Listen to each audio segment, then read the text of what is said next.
Assalamu alaikum. Bismillah ar-Rahman ar-Rahim. Assalamu alaikum. Welcome to Quds 2020. Not quite how we expected it, but then we are responding responsibly, just like everybody else is, to what's going on. And joining me today on this new version of Quds is Brother Raza. Raza, assalamu alaikum.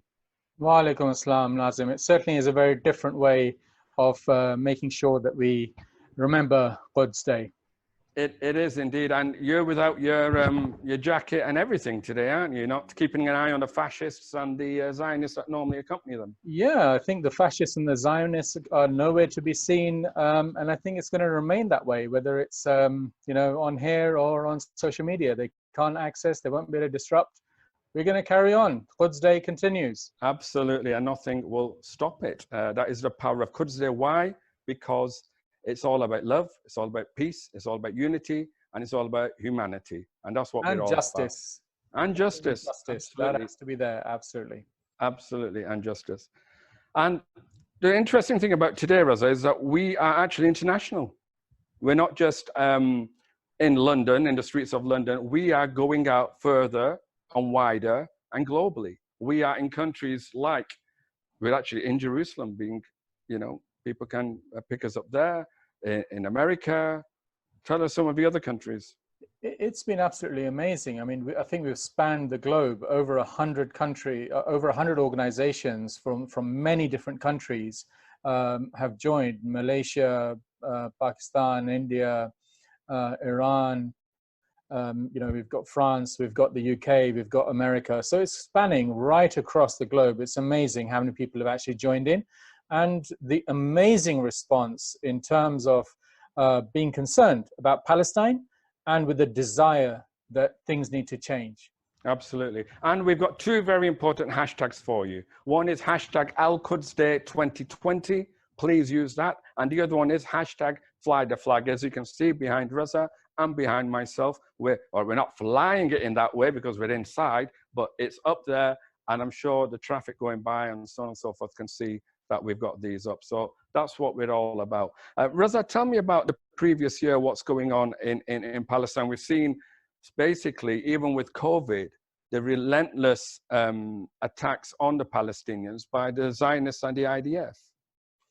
Yeah, I think the oppression continues. There are different levels, there are different things going on, but in terms of incarceration of minors, in terms of brutality, in terms of annexations, in terms of demolition of homes, the Zionist demolition of homes of the Palestinians, the whole thing, the Zionist machinery is at work.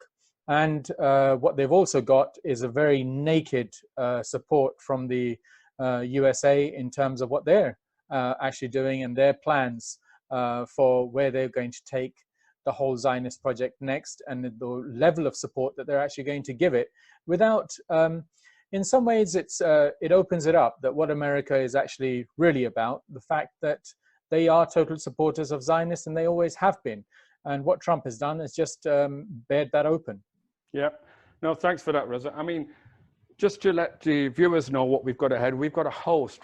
If this was a cricket match, basically, if using that analogy, because in Pakistan, people can see it as Australia, South Africa. This was a cricket match. By the end of this 2-hour program, the IDF and the Israelis and the Zionist forces would have been hit for 6 sixes, basically, by the end of this, because of the power of the speeches, the way it encompasses everyone from different colors, different backgrounds, different creeds, people with faith, without faith, different accents. We've got the whole shebang. Why? Because we represent humanity and we represent justice and we represent freedom. And what better way to start than going directly to Dr. Ramzi Baroud. Ramzi Baroud is an author, a syndicated columnist, editor of Palestine Chronicle, and a senior research fellow at the Center for Islam and Global Affairs. So he's sending his message all the way from Seattle in USA. And this is the first time we're getting feeds from USA. So please, Ramzi Baroud, Dr. Ramzi Baroud even. Assalamu alaikum everyone. My name is Ramzi Baroud. I would like to send a message of solidarity and support to the steadfast people of Palestine who are fighting Zionist colonialism, apartheid, racism on a daily basis. Al-Quds Day is a very important day, and it's becoming increasingly important with the passing of time in the collective solidarity with Palestine all over the world. And the Palestinian people understand that and they appreciate that. And I would like to thank all of those who have fought the good fight for Palestine and continue to stand in solidarity with the Palestinian people. The fight is long, and at times it may feel demoralizing, but we can't afford taking a break from it. We can't afford letting the Palestinian people, those in siege Gaza, those under apartheid and military occupation in the West Bank, those in isolated Al-Quds that is now really kind of the jewel of the crown of Israeli Zionist colonialism. We can't afford to leave them alone in this fight. Palestine will be freed by its people, but that can only happen when international solidarity holds Israel to account, increase the price of colonialism and apartheid to the extent that Israel would have no other option but to relent. So it is the resistance of the Palestinians on the ground and the solidarity of those of us outside of Palestine that will eventually and ultimately make the difference. Al-Quds has been a microcosm of the colonial Zionist project in Palestine. I would say that not a single day would pass in which Zionism does not advance its colonial project in Jerusalem, in Al-Quds.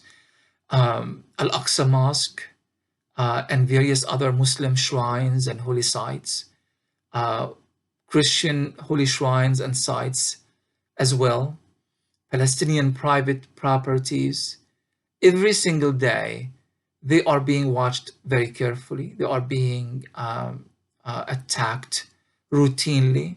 Palestinian families wake up in the morning and they find themselves being pushed out of their homes by extremist Jewish settlers with the support of the Israeli military. And they are constantly carrying these papers that are provided to them by Israeli courts that would allow them to evict Palestinians with absolutely no rights and no legal foundation whatsoever. So you have hundreds of families that are every year being pushed out of their homes in Jerusalem. A neighborhood like Al-Isawiyah, for example, almost every single day is being raided by the Israeli military. The idea is we need to drive Palestinians, we need to push them so much with violence and with all sorts of legal orders and all sorts of pretenses, and push them to the brink so that they would eventually leave Al-Quds. And sadly, the numbers are showing it. Ethnic cleansing is in fact working, and Palestinians who are the absolute majority in Al-Quds are now a minority. This trend will continue because now Israel is armed with the support of the master colonialist regime, and that is Washington.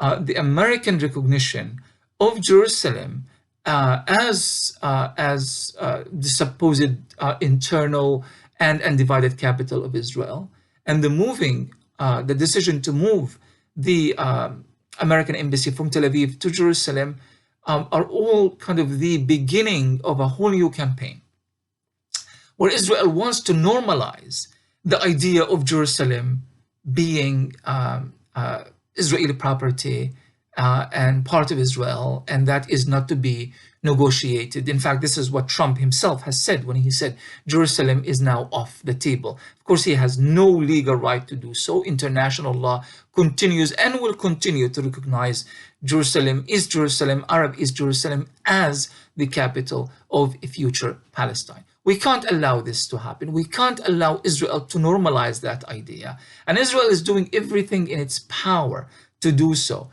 This is not just within the realm of politics, but it's also within the realm of sports, within the realm of music, culture, art, museums, you name it. Everything. Israel is doing everything in its power so that Palestinians will eventually lose the kind of the battle of narratives over what is Jerusalem and how do Palestinians factor in in their own historic city where they lived for literally thousands of years. So part of our solidarity with Al-Quds and with Palestinians is to fight back at every possible opportunity and within every possible platform, culturally as well, artistically as well. We need to push the idea that Jerusalem is not, or does not, and has never belonged to Israel. Jerusalem, Al-Quds, belongs to the Palestinian people. I thank you again for your solidarity, and I would like to remind you that the battle in Palestine is not that of a single anniversary and a single day, where we commemorate and we move on. We can't afford that luxury. The Palestinian people definitely cannot afford that luxury. Their fight takes on new meanings every single day. I mean, under this COVID-19 endemic, you have Israel is now launching a war on Palestinian efforts to fight COVID-19.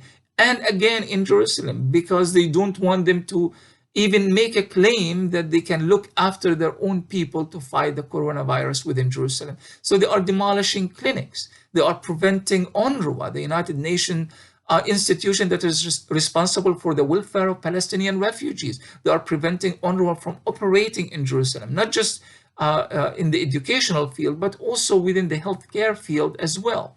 You see, so the fight takes on new meanings all the time. It's constantly renewing itself, but it's part and parcel of the exact same fight, that of a vile colonial regime that is trying to strip people progressively of every possible right they have, and launching this slow process of ethnic cleansing on a daily basis, with the hope that it will eventually triumph, with no sense of accountability, political, legal, financial, and any other form of accountability to the international community.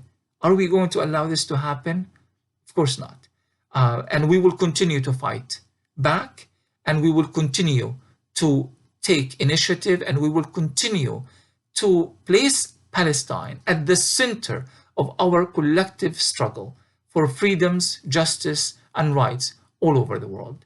Thank you very much for listening, and thank you for the people who are organizing this very, very important campaign, and hopefully we'll get to meet and speak in person next year. Assalamu alaikum. Speech there by Dr. Ramzi Baroud. I mean, the harrowing detail he went through about what's going on in Palestine. The fight carries on against this vile regime. So, Reza, regarding Ramzi, you heard what he said. It's very, very actively sad what's going on.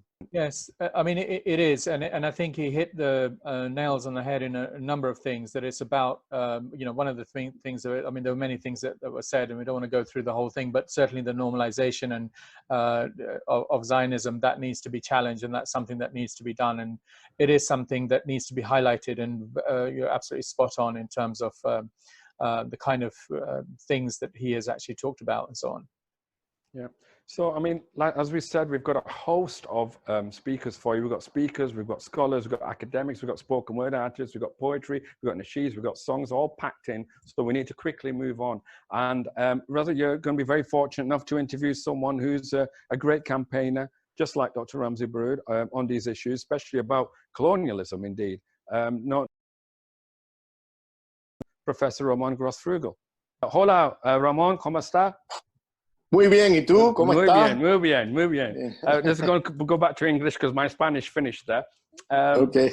Ramon is an associate professor at the University of Berkeley, and he's an author and leading decolonial scholar. So over to you, Reza, and over to you, Ramon.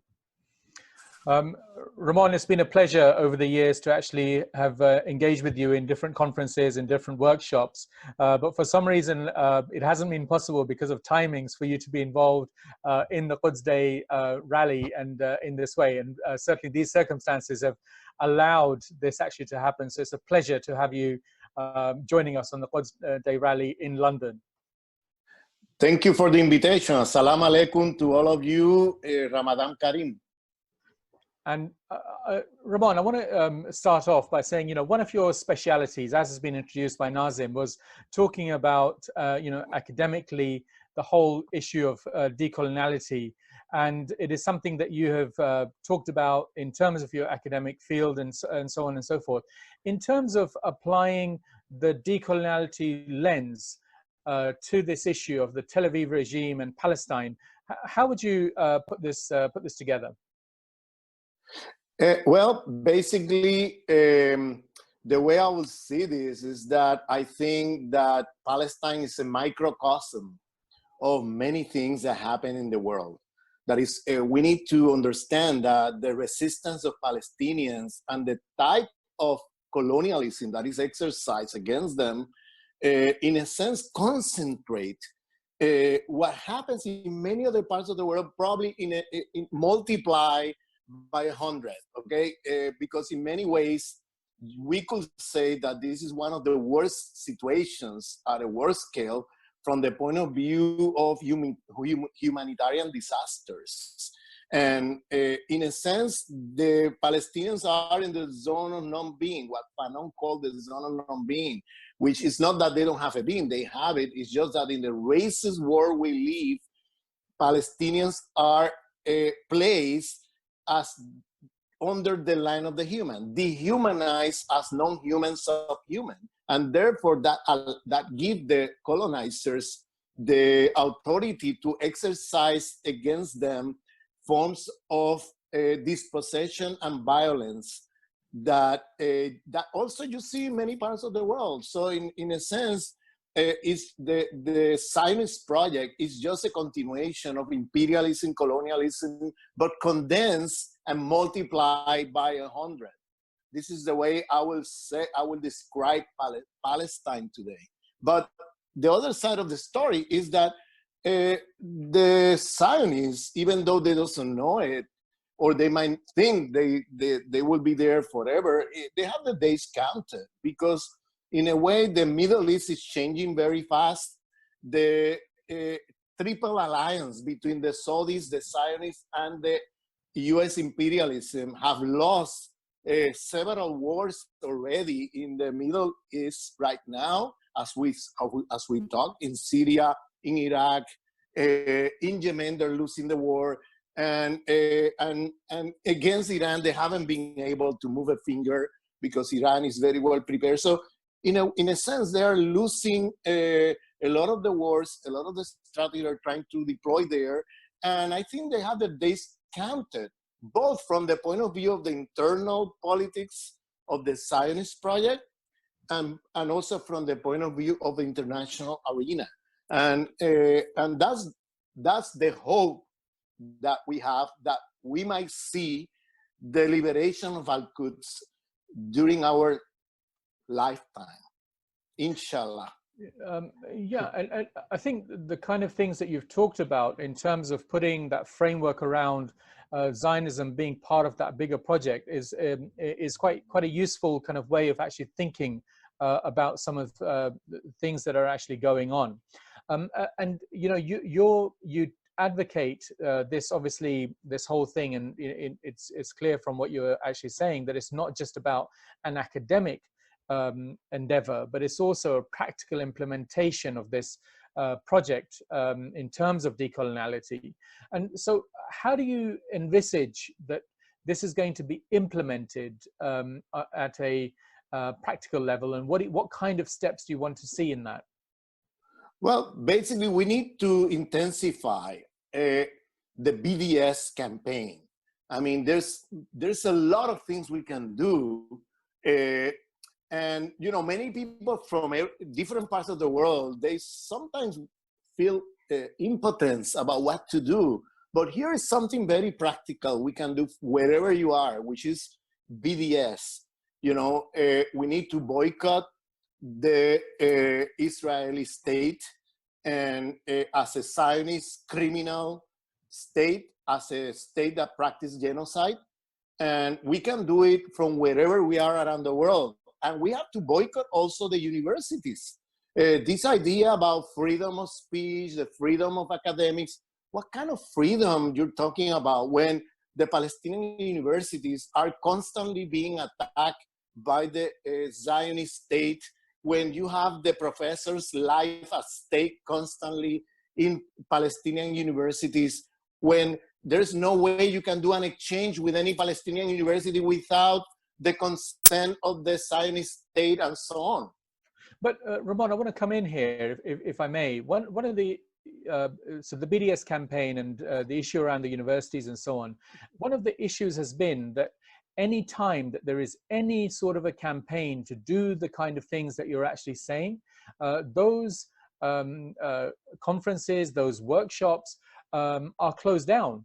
The space of civil society in the West to be able to do that in a number of places is being hampered. So you can't, and it's shrinking. How do you counter that? Well, this is where the Israeli state, I say, is a danger, not only to what they're doing in Palestine and to Palestinians, and not only to the surrounding countries that they constantly bomb, attack, and kill people. They're also a threat to the world at large because they are siding with extreme right groups, with fascist groups in every country they can, especially in Western plutocracies, you know, basically constraining the civil rights of the people so that, for example, people cannot talk critically of Israel because then they accuse you of being anti-Semite. This is an attack to civil liberties. This is an attack to democratic rights. And you could see what side of history is this Zionist state. It's in the side of fascism. It's on the side of the most reactionary forces in the world. And they're doing that in the US. In the US, they're passing bills all over the place in many states, making illegal a critique to the state of Israel, making blackmailing people that if you criticize Israel, then you're being accused of being anti-Semite and they can put you in a court. These are illegal measures in terms of the Constitution of the USA because it's a violation to many laws, okay, of the Constitution, and so they are in a sense promoting this kind of extreme right positions all over the place. So Zionist mask as some kind of democratic progressive movement is already on the ground. The masks have gone down. It's a fascist. Yeah.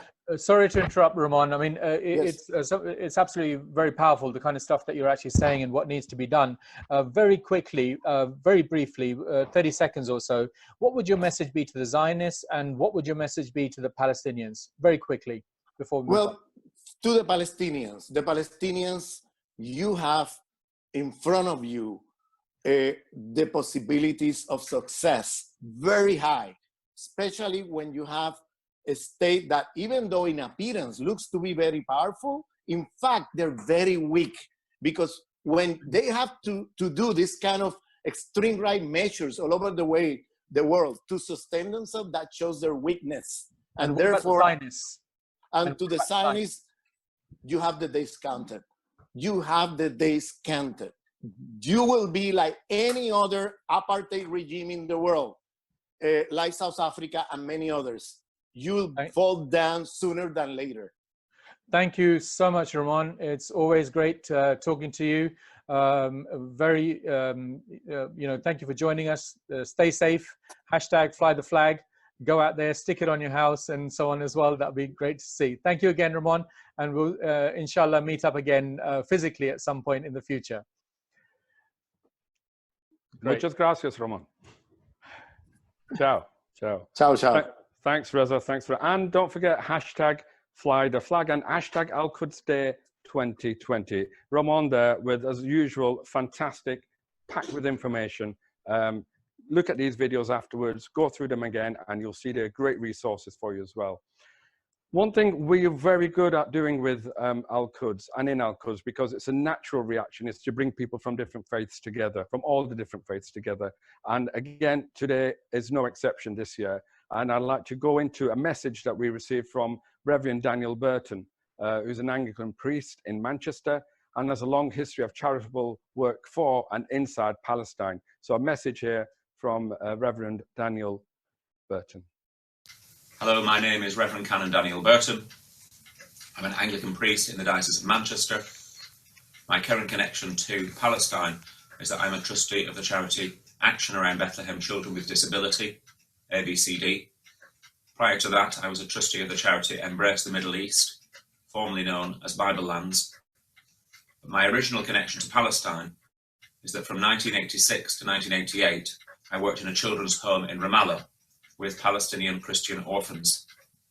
For those of you who are familiar with Palestinian history, those dates are significant because I was living in Palestine during the outbreak of the First Palestinian Intifada in 1987. And since that time, I've been a proud supporter of Palestinian rights and of the right to self-determination of the Palestinian people. I'm very pleased to be sending this greeting today to show my solidarity with all who are observing our Nakba Day, the day of the catastrophe, and also to all who will be observing our Quds Day, which is observed on the last Friday of Ramadan. This also gives me an opportunity to send my greeting to all my Muslim brothers and sisters who are observing the holy month of Ramadan. I wish you Ramadan Kareem. You will see that I'm flying the Palestinian flag behind me. I'm very proud to do so, and to show my support and solidarity for all who are working for peace and justice for all the people who live in historical Palestine. May we never give up this fight. It is a just fight, and one day we will be successful, we will be victorious. Peace, justice, and solidarity with you all. Thank you. Daniel there with a really strong message there of standing up for the Palestinian cause and moving on and carrying on with the interfaith unity theme of what we have, which is unique to Al Quds across the board. I'd like to go to a message we received from Rabbi Elahan Beck, who's a Jewish rabbi from Nutrakati in the UK. So that's Rabbi Elahan Beck.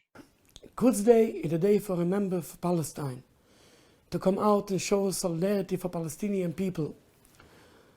Especially for us Jews, it's very important to bring out the Jewish message, the message of ultra-Orthodox Jews, because all the killings what the Zionists doing, all they're doing in our name, the killing, the robbery, they take away the land and the properties, everything what they're doing is in our name, in the name of the Jewish people. So it's very important to come out to show the real Jewish voice, people what follow God, what is their voice, and their voice is that the whole land should go back for the Palestinians. From the river to the sea. Jews are in exile by divine decree. Going out of exile is a rebellion against the Almighty. And doubles and triples the crime is when the Zionists take away the land from the Palestinian people by force, by robbing away the land and killing them. So we have to rectify this, and the whole land should go back for the Palestinians from the river to the sea. We can't go out in this year, we can't go out on the streets about the virus. At least we're coming to raise the Palestinian flag and to show for the world that we are totally against the state of Israel and we are await the total dismantlement of the state of Israel, a peaceful dismantlement, nobody looks for bloodshed. And then we can live together with the Palestinian neighbors in peace and harmony like we used to live for centuries in Palestine and all the Muslim world. My mother, coming from Palestine, she's already about 85 years, and she told me she remembers she used to live with the Palestinian neighbors in such a good condition, they have no problem with each other. And you can hear that from all elder people, Jews and Palestinians. We wish and we wait for this time again. And we are sure, as long the state of Israel is a rebellion against the Almighty, the state of Israel will not last long. Look in the Torah, in Numbers 14, verse 41, it's written, a rebellion against God can't be succeed. The state of Israel is 72 years, but it will come to an end. And we hope an end soon, and a peaceful end soon in our days. Free, free Palestine. We're raising the Palestinian flag to say a free Palestine soon in our days. Thank you. I miss him. Normally we'd be singing and dancing down the streets of London together, but this year, alas, no. But however, stay tuned. Rabbi Beck will be back with his congregation later in the program for, let's just say, what might be a bit of a hot video, a bit of a flaming video, possibly. So stay tuned for that, and let's see what that's all about. He always likes to have a party trick up his street, up the street, on the street, as it were. He does. He I've does. seen him, and I think there's something that's going to be happening online as well. So we're looking forward. Yeah, it's amazing how we can make things just disappear in a puff of smoke. You know, it's amazing. Bit of a magician. So moving on. So thanks to Rabbi Beck there, as always, a fantastic supporter of the cause of justice, love, peace, humanity, for all, for everybody. Very fortunate to have another message from Mazia Hashemi. Some of you might recollect that name, of someone who was illegally incarcerated in the US at one point. She's an American journalist and a TV presenter based in Iran, and she's known for her work on Press TV. So let's hear what Mazia is sending her viewers. Bismillah ar-Rahman ar-Rahim. Assalamu alaikum, everyone. So very happy to be with you all, and I really wish we could be together. But nevertheless, we're going to commemorate the International Day of Quds, a day that Imam Khomeini, rahmatullah alayhi, may Allah be pleased with his soul, of course, declared in 1979, even the year of the revolution in Iran, he declared the last Friday of the month of Ramadan as the day of Quds. One may ask why. With the different situations and problems in the Muslim world and beyond, why did Imam Khomeini put his finger immediately on Palestine? And why has that continued to be a priority of Muslims? And of course, the leader right now in Iran, Imam Khamenei. Why is it a priority? We look at the situation and we understand that Palestine is unique. We won't even go back to the role of the British in the Balfour Declaration. We'll go to 1948. We look at 1948 and what happened as the Zionist terrorists went into Palestine and killed so many people.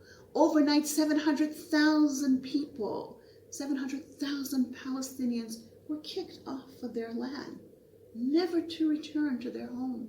And we have seen the weeding of land become more and more. You all have seen the map of the original Palestine and the land that's in the hands of the Palestinians today.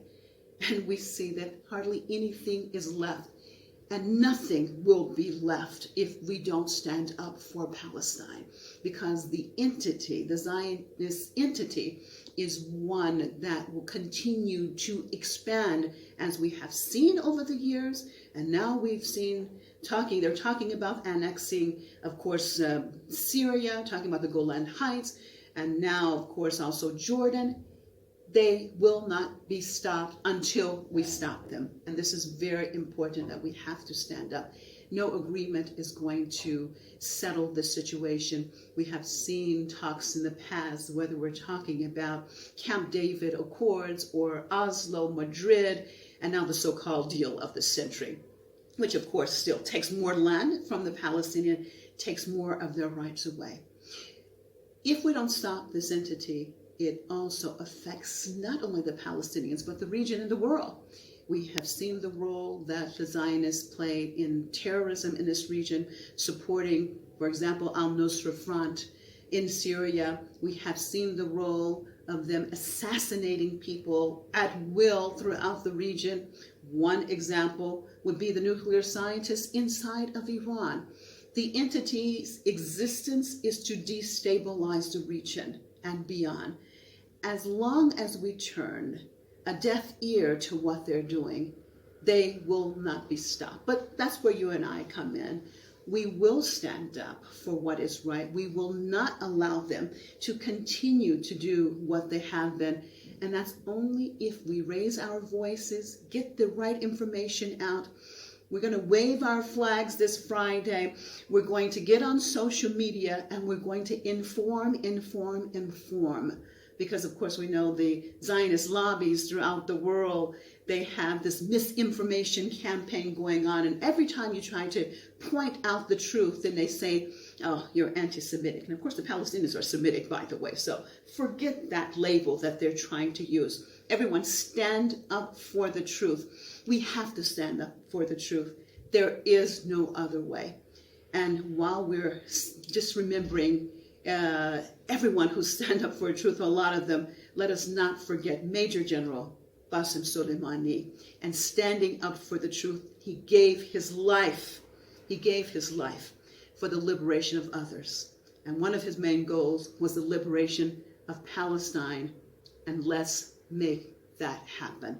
Thank you so much, everyone. Hope to hear from you this Friday. Get on the social medias, show yourself. Palestine will be free. Marzieh Hashmi, the well-respected journalist at Press TV, who herself was incarcerated by Donald Trump in America. So she knows what it's like to be in proper lockdown. Very pertinent message. Palestine will be free. And let's carry on with the social media side of it, Reza. Yeah, I mean, it was very interesting in terms of social media that Marzieh was also mentioning, hashtag fly the flag. I mean, again, you mentioned that I'm usually in a jacket trying to make sure that the Zionists are unable to stop the march for Quds from happening. And every time we've been successful and we've been able to complete the march. And that march, you know, Marzieh alluded to it very clearly, is going to happen until Palestine is free, and that march is going to continue to there. And I also noticed that hashtag fly the flag is at the moment decimating the Zionists on the social media at the moment. So long this may continue at every level and so on. No, absolutely, ditto all that. Our next message comes from someone who's really important. I actually had the fortunate experience of interviewing her in a conference about 20 years ago. And it's honored I get to introduce her speech to message that's delivered to the Al-Quds Day 2020. I am obviously speaking of Dr. Zahra Mustafavi, who's the daughter of the late leader of the revolution of Iran, Sayyid Imam Khomeini, Rahmatullah alayh, who, for those people who perhaps don't know, was the person who actually initiated the Al-Quds concept. And that's why it's been going on for strong and gets stronger year on year. So the message from the daughter of the late Imam Khomeini, Dr. Zahra Mustafavi. Dr. Zahra Mustafavi, daughter of Ayatollah Khomeini and Secretary General of the International Union of NGOs to support the rights of Palestinians, has sent the following message for Quds Day. In the name of God, the most compassionate, the most merciful. The world is every day witnessing an increase in oppression, discrimination, and racism. And the oppressed Palestinian nation is more than ever subject to oppression and atrocities. The Palestinian nation have stood against all occupiers for several years and have proved that it is only through their resistance and support of all freedom-seeking people of the world that they can achieve victory. Just as the victory against the Daesh, the so-called ISIS, was achieved through resistance and support of the nations and commandership of martyr Qasem Soleimani. The late Imam Khomeini designated the last Friday of every month of Ramadan as the International Quds Day in support of the oppressed Palestinian nation. The people across the world used to hold rallies in every corner of the globe on this day every year.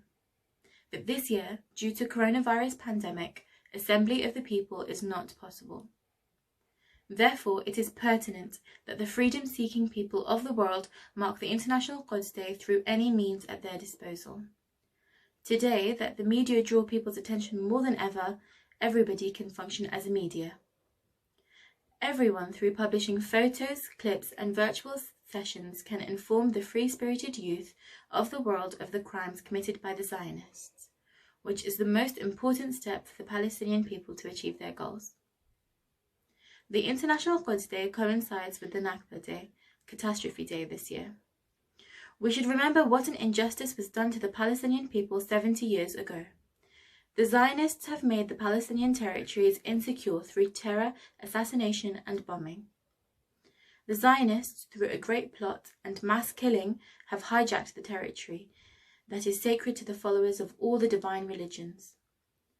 The support can be lent to the Palestinians through recalling the memories of the atrocities committed by the Zionists against the Palestinian nation. We support the Palestinian people and hope that we will soon celebrate the liberation of Palestine and the Holy Quds under the sagacious leadership of Ayatollah Khamenei in the resistance front, God willing. Dr. Zahra Mustafavi, the daughter of the late Imam Khomeini, you know, she's made a very pertinent point there about standing up for Palestinians, as all the speakers have. And I think what's important is, although she did mention, and also she did mention that, you know, we can't go into the streets at the moment because of the COVID situation, which we understand, which is fine. We can still make some noise. And the way we can make that noise is not by shouting out from the windows, but you can, if you want. There's songs you can sing. I've heard a couple coming out. But what we can do is get busy on social media. This is where the young guns really come into their own, and oldies like me can sit back and let the young guns get on.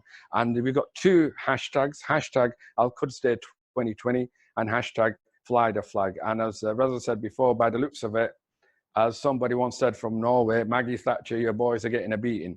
So that's what's going on at the moment. But please use those Twitters. Take pictures of yourselves with the flags.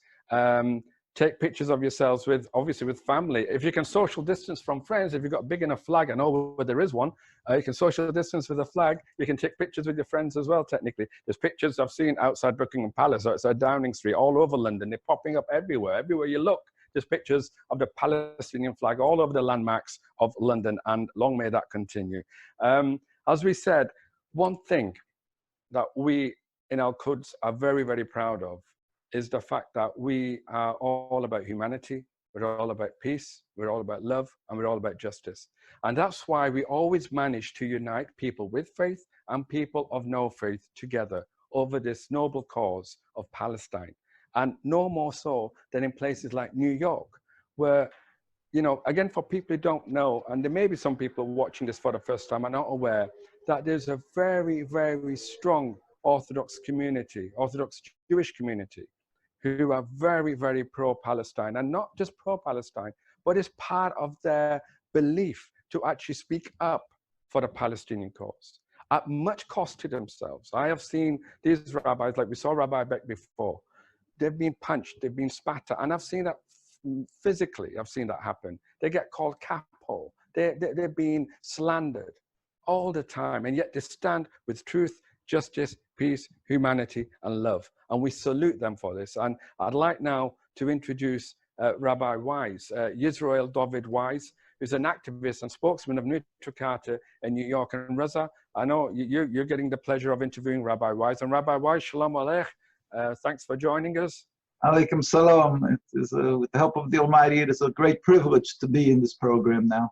Thanks. Hand you over to Reza. Yeah, it's great to see you, Rabbi Weiss, and it's great to see you. You know, when we physically met on a number of occasions in the past, so it's great to have you here.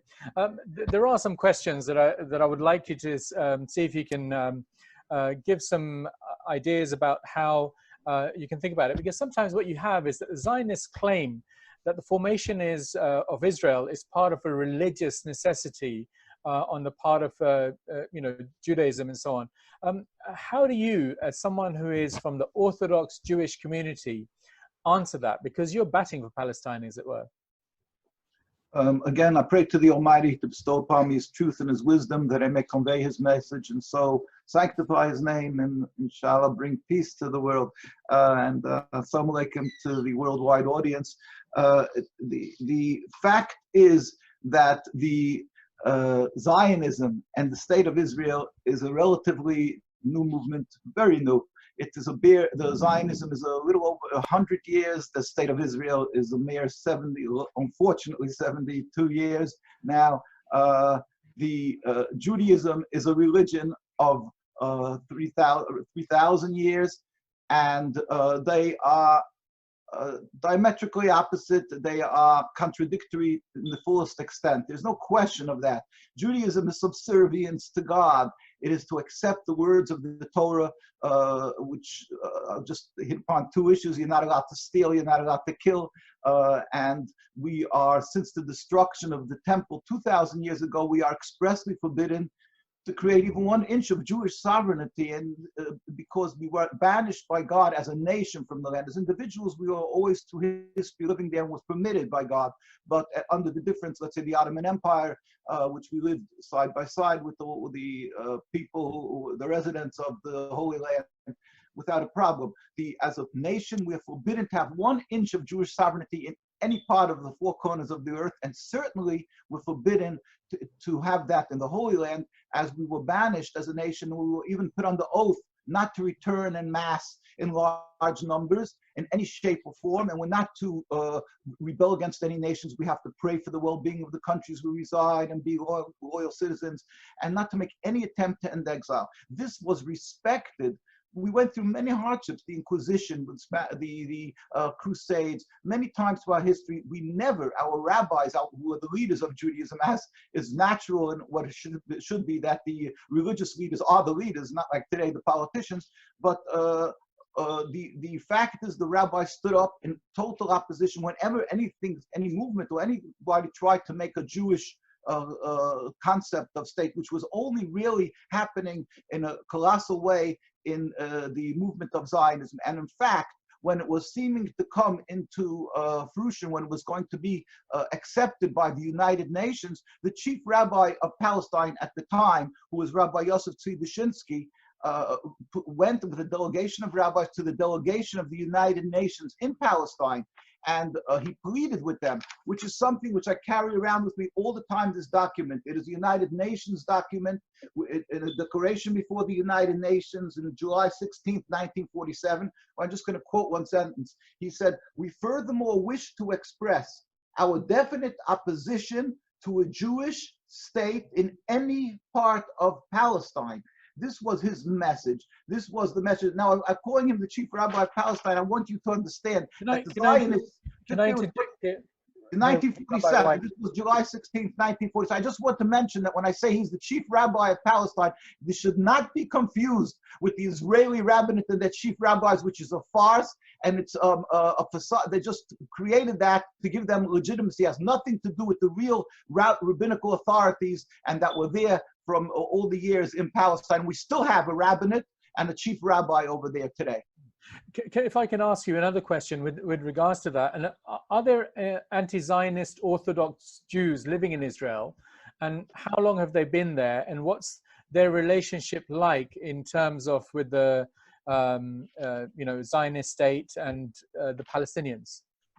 Well, I could just say that the Jewish people that were living there, they were living there. You had on your show Rabbi Beck, the distinguished rabbi from London, and he spoke about his mother. She's sixth generation Palestinian, mind you. They lived together in the same courtyards. They lived in harmony. I carry around some pictures where you see how they lived together in peace.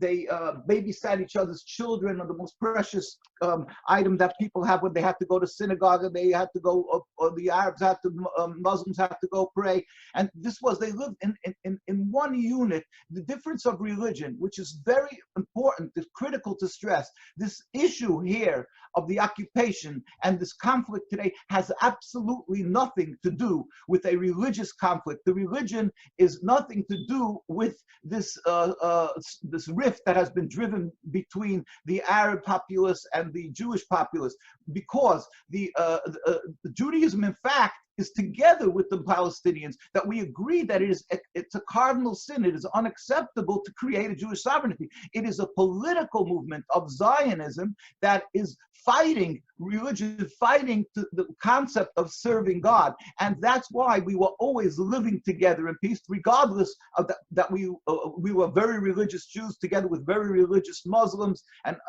other Arab communities. So we always lived together in peace. This was destroyed. The fabric was destroyed by the Zionists when they made their settlements and their movements. So unfortunately, what happened is it appeared that, and people started mistrusting each other, because they felt that the Jews are all Zionists, unfortunately. But in our Jewish populace in Palestine today, they mourn, they cry, they demonstrate around the streets. They're demonstrating constantly against the Zionist occupation. They're there, they're living in Palestine today, hundreds of thousands demonstrating and so forth in total opposition to the occupation. They cry, they hurt with the Palestinians, they mourn the occupation to its fullest extent, and they are the victims of Zionism, just like the Palestinians, and suffer spiritually and to a large extent even physically, which we'll show you a little later. with God's Yeah, help. no, thank you for that. This is really quite powerful in terms of the you're actually saying. One question I want to ask you, because obviously one of the reasons that you're doing this is because you're concerned about the fact that Zionism is hijacking your religion in terms of this. However, there has been of this 72-year occupation of what's going on, and the Palestinians want their land back. And if they come into power, do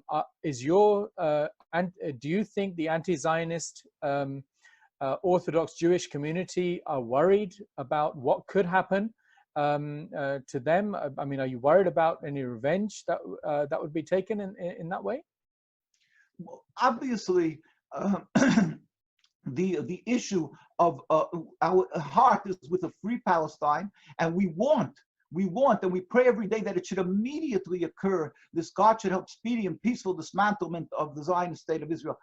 We have no issue. We are not afraid of a Palestinian rule over the land. You're asking if there, that God, we have to pray and always beseech the Almighty that there should not be, God forbid, any bloodshed. Or sometimes I encounter people, because of the insidious Zionist movement, that they try to equate Judaism with Zionism and present the Jews that they are all Zionists, so forth. That we pray to God that it should not bring to, God forbid, any blood spillage of any Palestinian or Jewish people. But our issue is that we are clear that if we will do the will of God with the dismantlement of the state, a complete Palestinian rule, then just as God promised us that by following the Torah we will be protected and you will be able to live. It says, you should pick life. We will follow the Torah, which is the Torah. Then we will have, as it is clear in the history that the Palestinian people know. And thank God my beard, I should live to 120, is turning white. But I've been traveling to many of the Muslim countries and in Gaza and amongst the Palestinians and the refugee camps, and they all express the issue that they have nothing against the Jewish people, and they are not out for revenge of spilling Jewish blood. What would you like to happen to the state of Israel? 10 seconds. A complete dismantlement of the state, a return to Palestinian rule, and the Zionists who are afraid they should go to the United States or to other countries because they carried out atrocities and leave the country. But let the Jews and the Palestinians live in peace to serve God in a free Palestine sooner nowadays, and this will be the right way, and this will bring peace. This is the true key to peace, because it's God's will. And we do pray to God ultimately for the day when the Almighty will reveal His glory throughout the world, all humanity will serve Him in peace. But again, till that day comes, we unequivocally state a total removal of the Zionist occupation, and we don't have to be afraid of retribution, revenge. We will be able to live in peace because it's God's will. That is clear. And we plead that, remember our colleagues, the boys and girls who are being arrested daily because they refuse to serve in the Israeli army. It is all the religious Jews around the world, true to the Torah, stand in unity and solidarity against the state of Israel. If you go, the largest community in the United States, in the world outside of Jerusalem, you will find right across from Manhattan, there's not one Israeli flag. Whether it is London, New York, the largest communities, and of course in Palestine, we stand in opposition to the state. It will happen with God's compassion soon in our days. Amen. Assalamu alaikum. Wa alaikum salam. Thank you so much, Rabbi Weiss. So much to say in so little time. Thank you so much for joining us. Really appreciate it. And I look forward to the day when we'll be able to physically meet up again in the future when you come down. So over to you, Nazim. Very powerful words. Absolutely. Thank you, Rabbi Weiss from New York again. Thank you. Absolute pleasure to have you, and keep up the struggle. And as Reza said, we look forward to seeing you in London one day when times are better regarding the COVID situation. But carrying on from Rabbi Weiss there, we're moving into a more hotter period, I'll say. Like I mentioned before, if you were looking at the chart that Boris Johnson brought up about the COVID thing, if you measure it by peri-peri chicken standards, we're on the dark red end. We are really up there. What's going to happen next, Reza? So I hope you're watching, and I hope you're going to see what they do. This is Rabbi Beck. He likes to get on with things his own way. Yeah, and it's dismantlement, I think. Let's see what it's about. Rabbi Beck, over to you and your congregation. I'm talking in the name of Orthodox Jewry. Our message is very clear, as we can't go out in demonstrations this year, so we need to keep social distance. But the message is very clear that the social distance of Judaism and the Jewish people are on the state of Israel and the Zionists. We keep social distance against all Zionists and against the Zionist state, and we pray that there will be social distance from the Holy Land. The Zionist state will be totally removed from Palestine.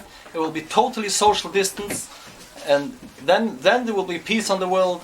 This is our message to the Quds March.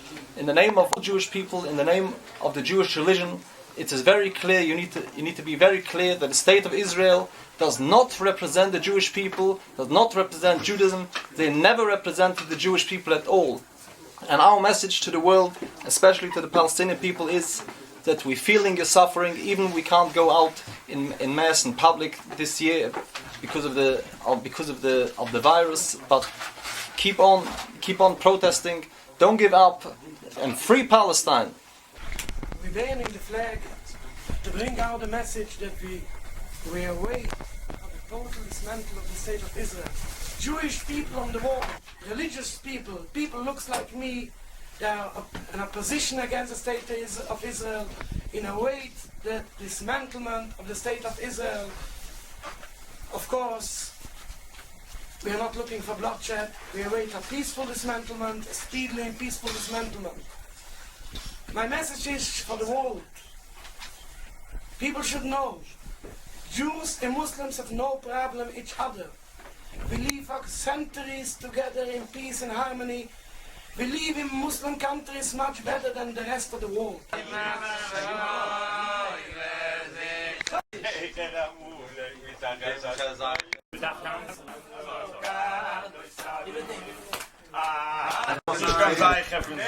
We don't recognize the state of Israel. That was Rabbi Beck and his congregation. Only they do it the way they can do it, really. I think that would be the younger people. Reza, you're a bit younger than me. You can tell me that's called #lit. I think this is, again, they're talking about things going up in a puff of smoke. A lot of people are talking about this. That it's gonna go. It's going. Yeah, it is. It's on its way out. I mean, verily, as they say, falsehood will vanish and truth will overcome. So that's good to hear. Our next message is from someone. We're going local now. We're going back to England. I told you it's a very international thing. We're going all over the world. I mean, you can't travel, but you know what? We're bringing all the world to you. So we're going to bring London to you now. And someone who we know well, who speaks regularly at the Al-Quds demo in London, Roshan Mohammed Saleh, who's a respected journalist and editor of the British Muslim news site 5 Pillars. And his message from London, over to Roshan. Assalamu alaikum wa rahmatullahi wa barakatuh. It's Roshan Mohammed Saleh here, the editor of the Muslim news website 5 Pillars. And I just want to express my solidarity with the Palestinian people, the Palestinian cause on Al-Quds Day. Now, unfortunately, in the West, the Palestinian cause is way down the list of priorities. Israel is really the West blind spot, just as South Africa in the 1980s and 1970s and before that was the blind spot for the West, blatantly supporting a racist apartheid occupation regime. We have the same situation here in 2020 with the West blindly supporting racism and apartheid and occupation in Palestine. But whereas the rights, or the wrongs rather, of apartheid South Africa have been put right to a certain extent, Palestine remains a grave injustice and a grave example of Western support for racism. Unfortunately too, I think amongst the Muslim Ummah, Palestine, which used to be the central cause of the Muslim Ummah, has been relegated to a certain extent, perhaps because of disasters elsewhere in the Middle East and the wider Muslim world. But we must put that right. Palestine has always been the central cause of the Muslim Ummah, the central religious cause, Al-Aqsa, the night journey, the significance of Al-Aqsa and Jerusalem, Al-Quds, to the Muslims, but also a political cause because of the way Israel was created through the dispossession of the Palestinian people, through ethnic cleansing, through theft of land, and has sustained itself through war, occupation, and oppression. So Palestine must be the central cause of the Muslim Ummah once again. Obviously, we're under a lot of pressure here in the West from Zionists who want to shut us down, who want us to stop talking about Palestine and the occupation regime of Tel Aviv. But we're not going to do that, despite the pressure, despite the way they come after us with bogus accusations and insulting accusations of anti-Semitism, despite the pressure they put on our events and our voice. We must resist. No matter what the cost, we must resist. Ultimately, here in the West, we have a privileged life. The worst that can happen to us is that we get our reputation trashed, whereas the Palestinians are living through death, destruction, jail, suffering every single day. So if we think we've got it hard, let's think of the Palestinians. We must resist. We must say no to the two-state solution, which is nothing but a cover for Israeli apartheid. We must say no to Israeli occupation, no to Israeli oppression, racism, and apartheid, and we must say yes to Palestinian rights. Assalamu alaikum wa rahmatullahi wa barakatuh. Roshan Mohammed Saleh, 5 Pillars, a renowned journalist. Reza really saying it as it is, never mixes his words. Absolutely. I think, again, it's a case of just saying what needs to be said. And I think the issue of saying to us that we need to be brave. We need to make sure that the space for resistance is there against the Zionists, although that space is trying to be shrunk, and he's spot on that. Yeah, absolutely. Thanks, Roshan, for that. Just to let you know again about the hashtags we've got going. We've got hashtag Al-Quds Day 2020 and hashtag Fly the Flag. Go on there, stick your pictures on, show the flag flying all over the world. If you look at what's going on, there's a flotilla today done in Karachi on the Arabian Sea of ships with the flags of Palestine floating out everywhere. So that's been great to watch. So it's happening all over the world, like I said. And I did say as well, sorry, Rosa? And it seems that the Zionists are being decimated on social media again. You know, they're all being balled out. And they're all being balled out for none. Completely. Or maybe 19, 19. Yeah. Or for those of you who don't know, that's a bit of British culture there. We keep forgetting we're international this year. So as I said before, this is a mixture of many different things: scholars, academics, journalists, etc., activists. And another form of activism is the spoken word. Very powerful, very strong. And we're very grateful to have Mizan Rahman, who's known as Mizan the Poet. He's a spoken word artist, a community worker, and an activist. And his poem is called The New Anti-Semitism.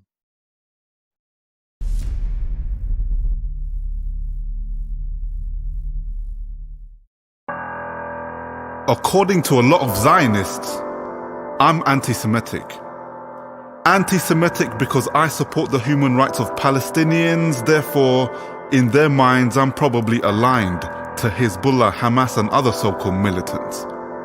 I'm anti-Semitic, not for opposing Israel for being a Jewish nation, but for vocally opposing its occupation.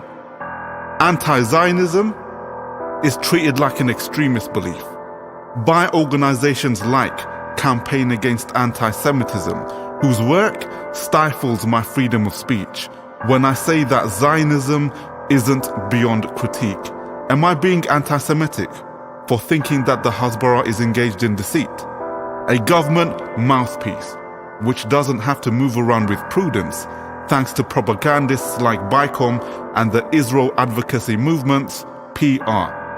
Public relations, leaving Palestinians slightly disadvantaged. You see, it wasn't in 67, but in 48 when this whole thing started. Am I being anti-Semitic for saying that in Israel apartheid has found a safe haven, or those monitoring anti-Semitism are pressured by Mossad agents to preserve it?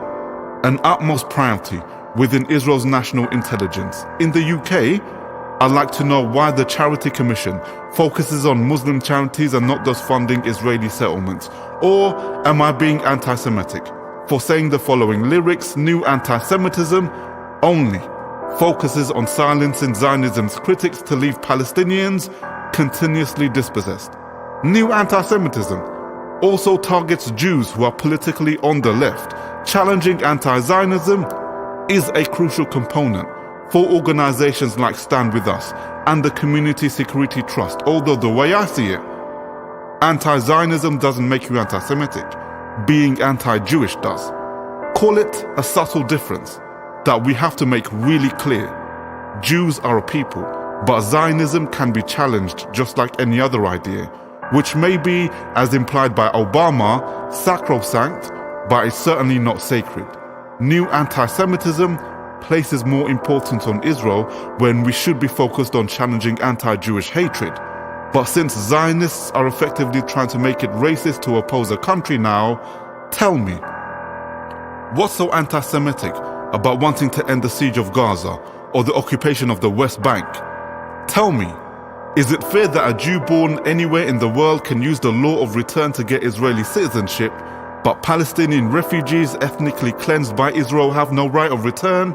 Is that fair? They'd probably answer back by saying that this is all about delegitimizing Israel.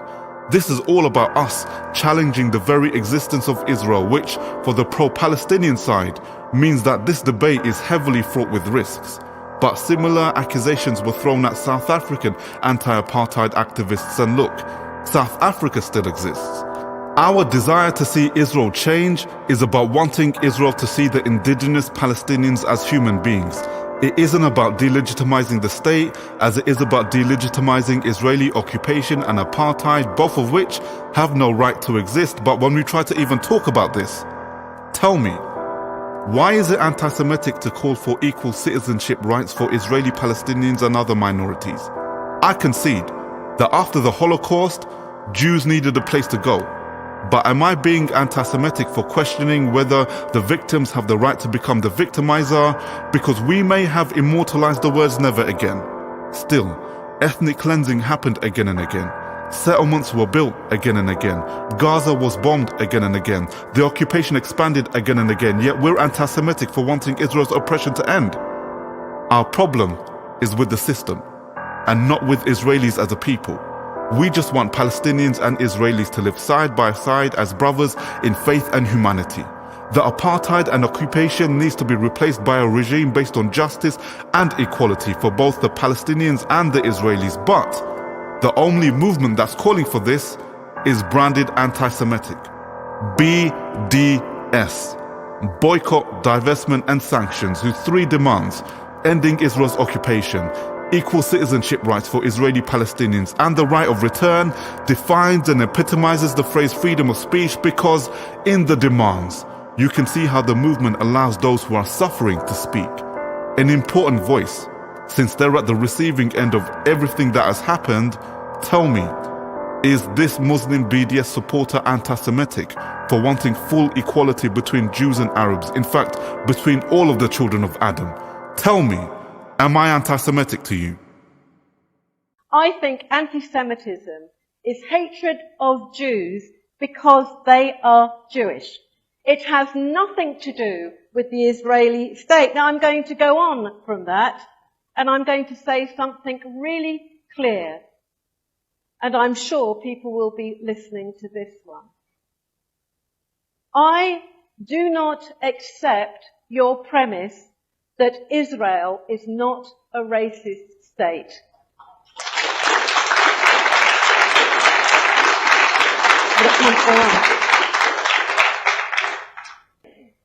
It doesn't matter how much harassment, how much vilification, how much abuse you send to me. I will never accept that Israel is a necessary part of my identity as a Jew. We've got Jewish friends. He told Nick Ferrari LBC anti-Semitism in Gaza. He told Nick Ferrari anti-Semitism in Gaza. Yes, you will. He told Nick Ferrari anti-Semitism in Gaza. Yes, you will. Wow, wow, wow. Wow. Amazing words there by Mizan, the poet. I mean, there was politics in there, there was facts in there, it was full of history, it was full of honest, brutal, honest truth. And at the end, you saw the harassment of campaigners who, as Mizan says in his poet, just want Jews and Muslims and Christians and people of no faith just to live side by side in love. Is it too much to ask? That's all we're asking for. So, you know, when we look at it like that, Reza, it's very simple. What we're asking for isn't something we're not trying to enjoy here living in England or anywhere else. Yeah, absolutely. And one of the people that was being harassed was someone, is Naomi, who has actually been and spoken at Quds Day in the past because she was challenging the Zionists. Yeah, and you know, it's interesting. I never thought I would say this because of the way Quds Day works, but it's going to work today. It's normally the Eurovision that says this, but I can say it now. We're going direct to Jerusalem, over to a well-known anti-Zionist activist, Michel Wojcicki. He's an Israeli anti-Zionist, a peace activist, and a journalist, and he's joining us from Jerusalem. And Reza, you're lucky enough to be interviewing him. So, Michel, thank you for joining us. Hello, good evening. Good evening. Good evening, Jerusalem. And I feel good. It feels beautiful to say that. I'll hand you over to Reza. Welcome, Michel. It's you're no stranger to Quds Day. It's great to see you again, and I hope that after this situation, we'll be able to meet again in person when you come to London. And you know, you've founded, not only, as Nazim said, you're a veteran peace activist and journalist and so on. You've also formed the Alternative Information Center to increase cooperation between the Israelis and Palestinians, and in fact, you've also even translated the speeches of Sayyid Hassan Nasrallah, the Secretary General of Hezbollah, in the past. So welcome to Quds Day online. I am very happy to be on Quds Day with you. Great to have you. I'm going to move straight to the question that I would like to ask. It's something that you've talked about in the past, and I want to get an idea. How would you compare the Nazi occupation of Europe and the Israeli occupation of Palestine? Where do you draw the parallels and so on, comparisons and so on? What would you say to that? I would say that there is nothing to compare. On the first case, we are speaking about a genocidal enterprise against Jews, against Roma, against other peoples in Soviet Union in particular. And it's bad enough. Zionism is a colonial process based on expulsion of the local population, but thank God, not a mass genocide, although there have been massacres in various times, especially between 1947 and to 1949, but it's not a genocidal process. And this is a big difference, and we have to make these kind of differences, not in order to say this is better and this is worse, but to try to understand what we are confronting ourselves with. Okay, and this occupation, the way that the Israeli occupation is happening in Palestine, what impact is there of this occupational mindset on Israeli society? Does it consider itself, for example, to be an occupier? For a while, it was true. I would say roughly until 2000, the Israeli society was divided more or less right in the middle. Half supporting completely and not questioning itself, its policies, its colonial policies, and half having, in some cases, bad conscience, in other cases, trying to really to oppose and to be in active solidarity with the Palestinians. This was true until 2000, until 20 years ago. In 2000, for a reason I don't have time now to explain, the majority of the so-called peace camp in Israel, or the moderate part of the Israeli society, was trapped, or I would say trapped again, in the no alternative discourse and no partner discourse, which was a double lie by the Labour Party leadership at that time, Ehud Barak, and then after by Ariel Sharon. And in terms of the alternative voices that you have talked about, in terms of the Alternative Information Center, what kind of things have you put out in the past that have caused real issues? And I think you've had to deal with a lot of these problems that have been done as opposed to you as a result of you expressing those that view.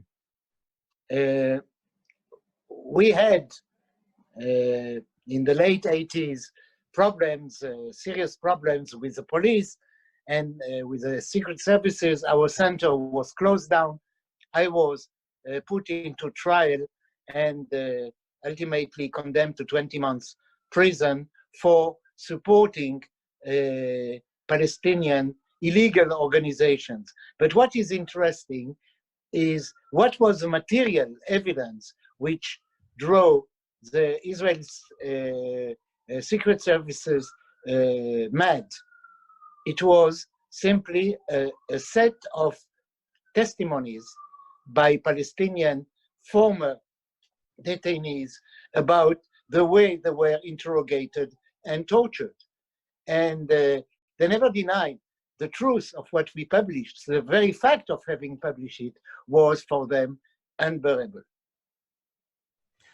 And in terms of the occupation, do you think that occupation can actually be ended through discussions? Do you know any occupation which ended only through talks? No, it's creating a relation of forces on the ground by, in my opinion, any means possible. And the Palestinian National Movement tried almost everything possible. They tried armed struggles, they tried negotiation, they tried diplomacy. They are trying now, Sumud, how to keep on the land, to keep on their dignity. I would say that on the level of Sumud, of keeping on, the Palestinians are world champions, are really world champions. They are not close to liberation. Let's not fool ourselves. They don't fool themselves.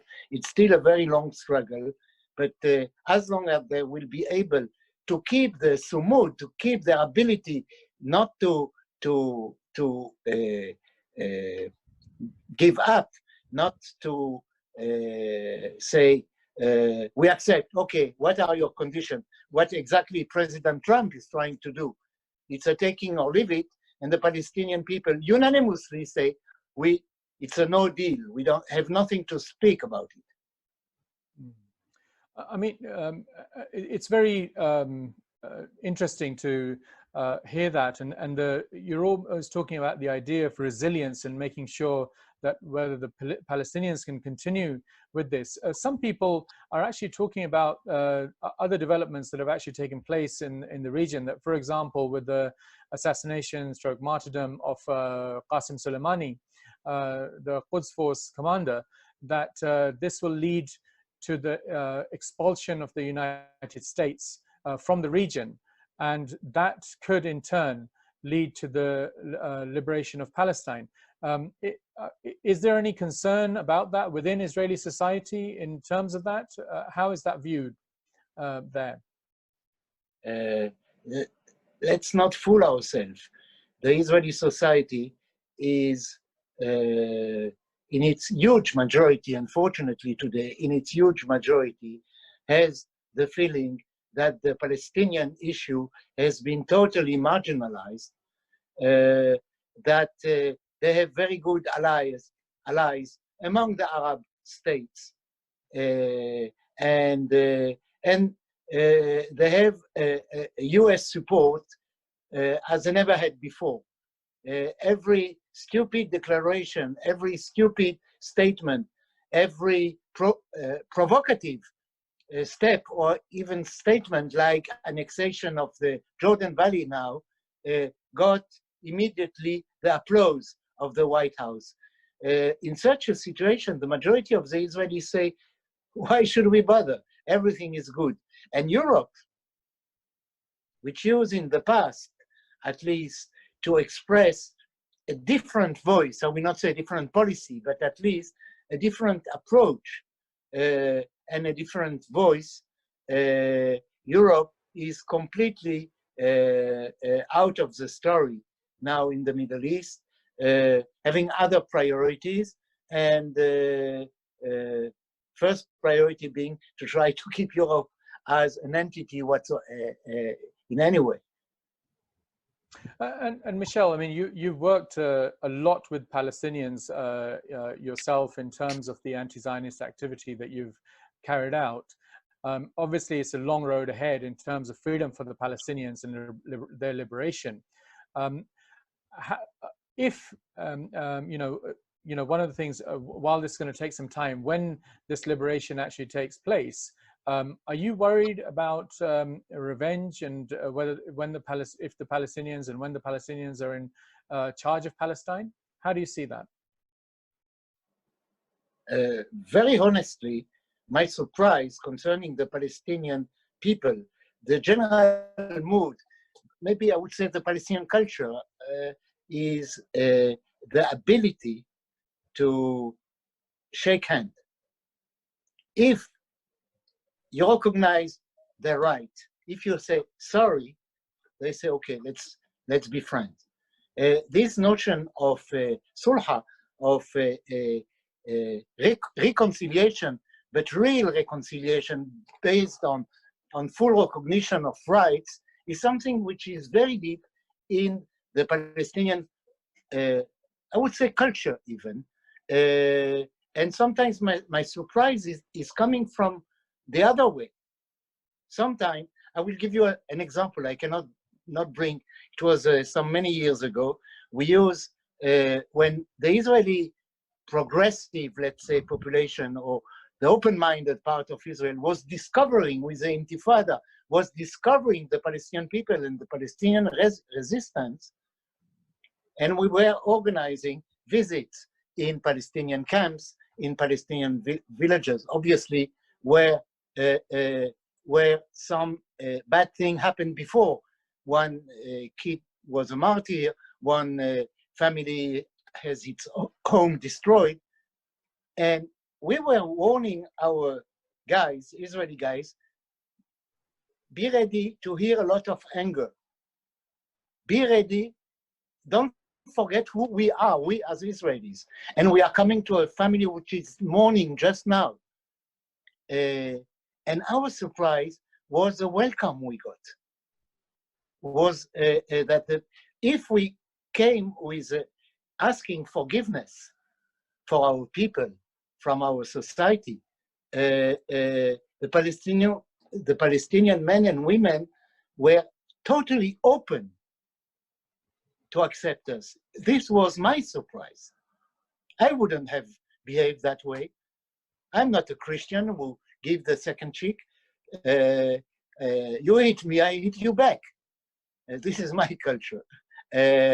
But my surprise was the readiness of the Palestinians to say, you ask for forgiveness, we are ready.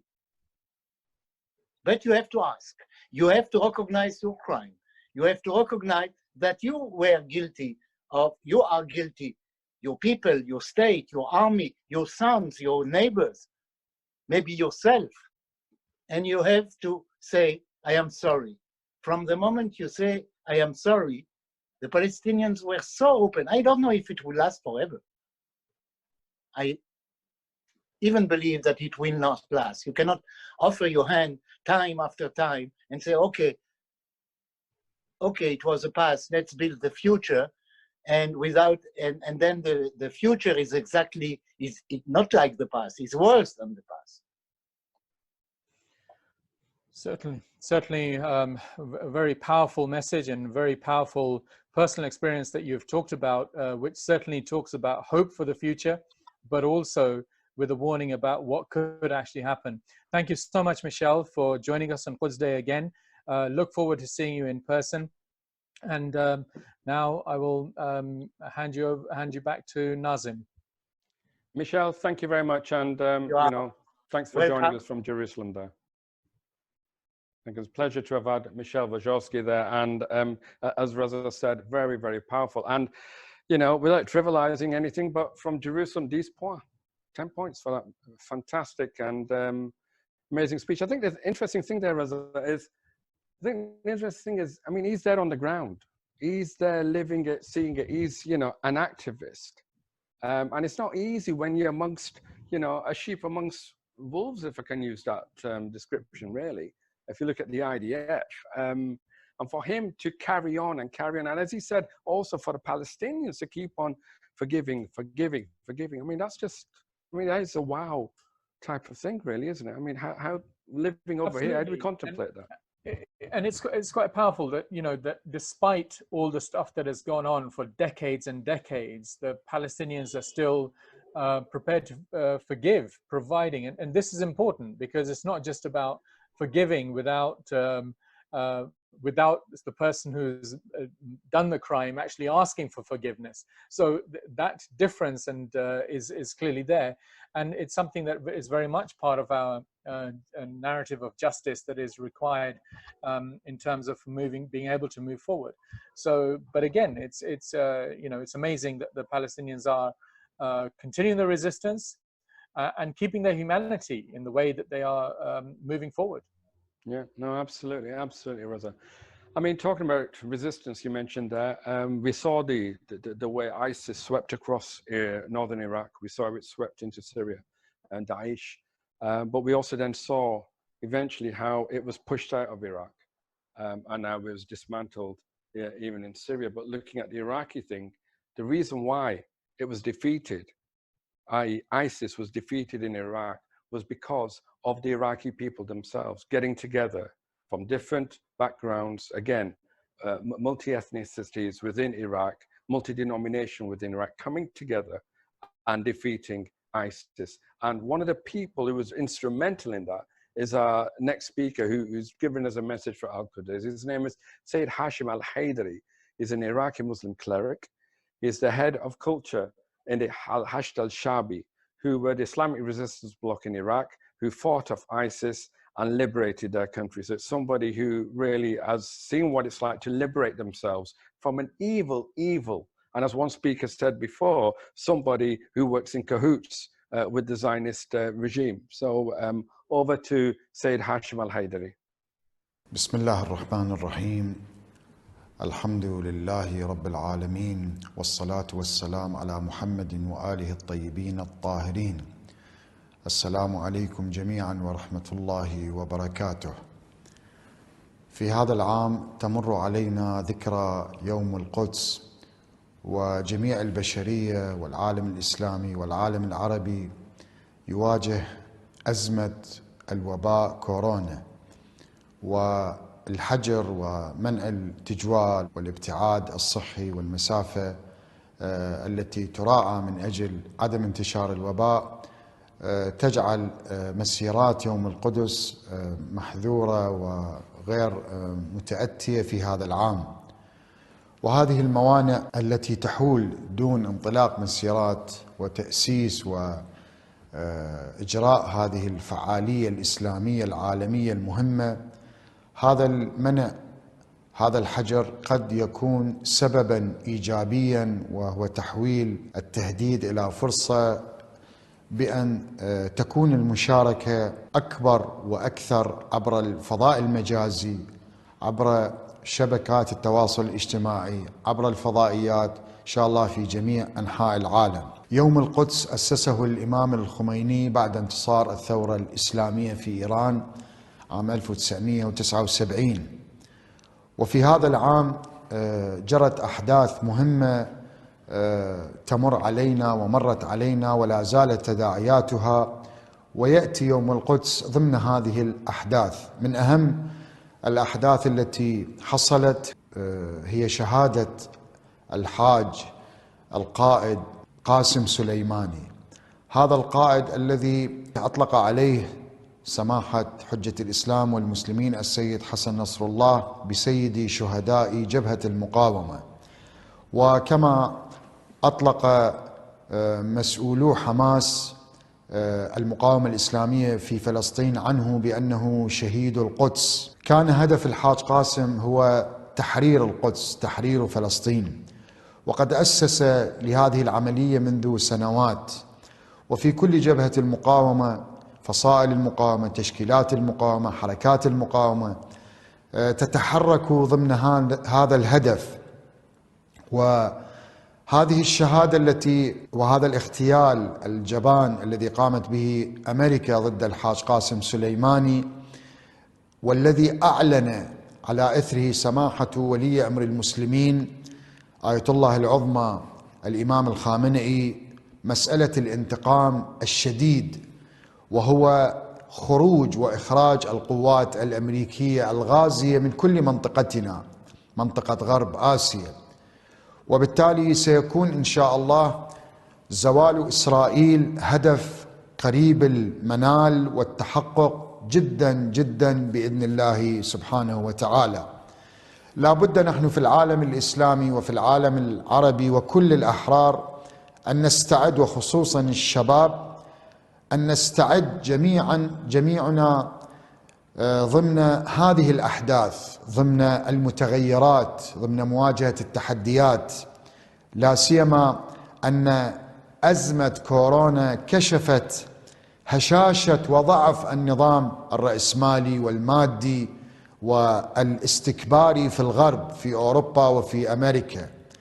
وبالتالي فرصة التخلص من الهيمنة الاستكبارية على عالمنا الإسلامي والعربي وعلى الأحرار في العالم فرصة الآن كبيرة، ويجب أن تكون القدس هي البوصلة لتحرك الشباب المؤمن، الشباب المسلم، الشباب الحر في جميع أنحاء العالم. ويوما بعد يوم تتبين هشاشة هذا النظام الأمريكي والنظام الغربي المتمثل بأمريكا وبريطانيا وفرنسا وهذه الدول، وعلينا أن نثق بإسلامنا، بديننا، بمقدساتنا، بمبادئنا، ويجب أن نعود إلى القدس، والقدس تنتظر كل حر، كل مسلم، كل مقاوم. وبالتالي فرص زوال إسرائيل والأحداث أيضا تكشف أن إسرائيل ما عادت تلك إسرائيل في السابق، كما أن الحمد لله العالم العربي والإسلامي خصوصا جبهة المقاومة ليس كالسابق. الآن جبهة المقاومة في أفضل حالاتها، فصائل وحركات المقاومة، الجمهورية الإسلامية وكل فصائل المقاومة، علماء المقاومة.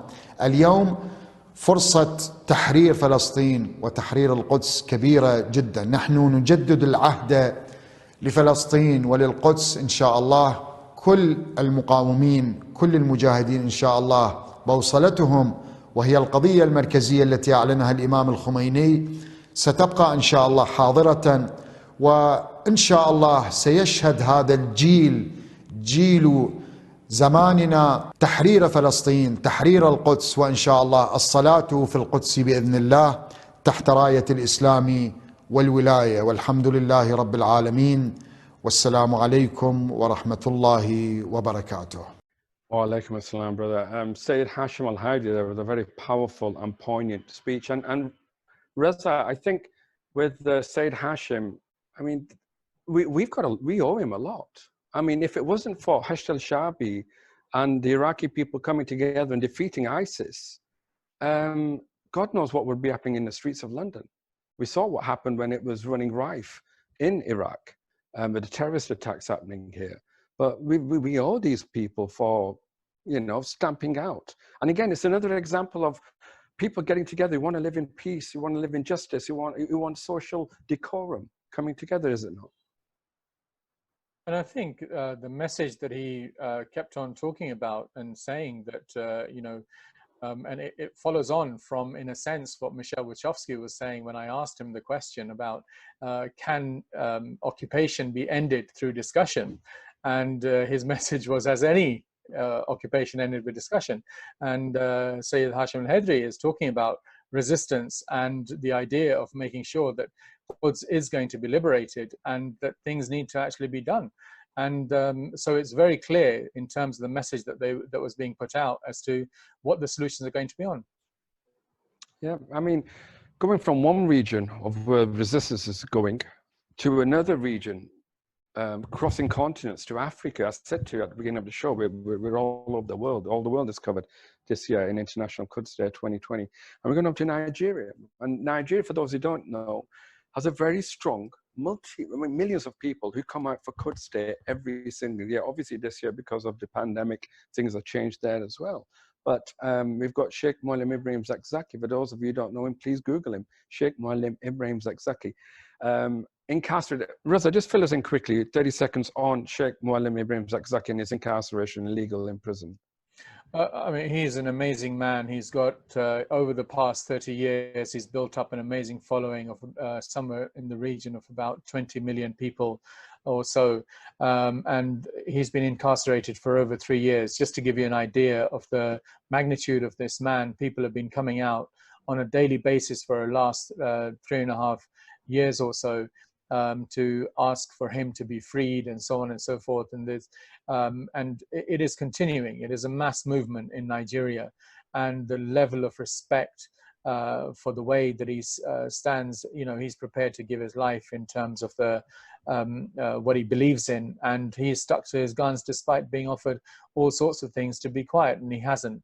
And it's amazing. It's 3 of his sons were actually martyred as a result of them participating in Quds Day in Nigeria. That's when the latest round of troubles, if you like, for Sheikh Zakzaki began. I mean, I could go on, but obviously we need to move. No, I'm extremely sad. I mean, altogether 6 of his sons have been murdered by the brutal Nigerian regime, and mainly because he stands with this cause of liberating Palestine and seeing peace and justice and love and harmony being spread throughout Nigeria as well as in Palestine. And the next speaker is actually his daughter, Suhaila al-Zakzaki, who's the daughter of Muallim Ibrahim Zakzaki, the leader of the Islamic movement in Nigeria. I mean, listen to her, look into her eyes. This is a girl who's lost 6 of her brothers, her siblings, all of them brutally being killed, massacred in front of their parents.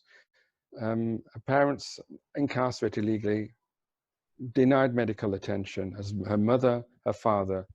So when you listen to her, just bear that background in the background, because Suhaila is somebody who's very precious to us for what she's gone through. And, you know, Reza, to be honest with you, it says in the Quran, doesn't it, that God doesn't put more on you than what you can bear. And there's a reason why we're sat in London, because we can't bear what they're putting up with in Nigeria. We can't bear what they're putting up with Palestine. We can't bear with what they're putting up with Kashmir.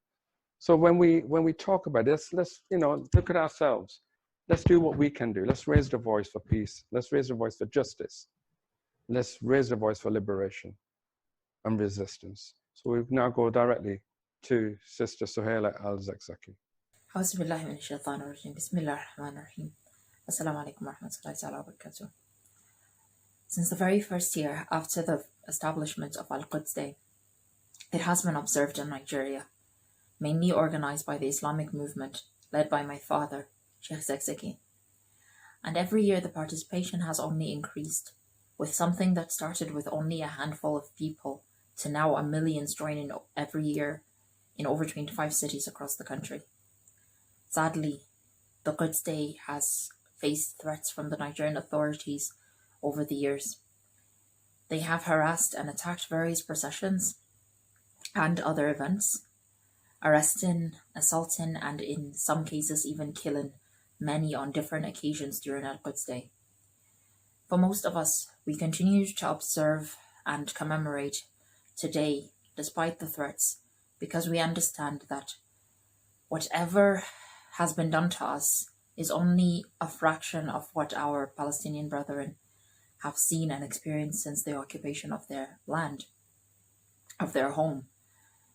6 years ago, while attending a procession on a day like this, on Al-Quds Day, 3 of my brothers were killed, along with 30 other people, by the Nigerian army. They were killed because they dared speak out against the oppression of Palestine. For me personally, and even for the rest of my family, we couldn't possibly be prouder of how they left us. And even with everything that has followed since then, with 3 more of my brothers being killed in 2015, along with nearly 1,000 people during the Zaria massacre, with numerous people unjustly imprisoned, including my parents to this day, we remember Palestine whenever we remember our ordeal. We remember Palestine whenever we remember our pain, and whenever we remember our loved ones that were taken from us, that are being taken from us, we remember Palestine.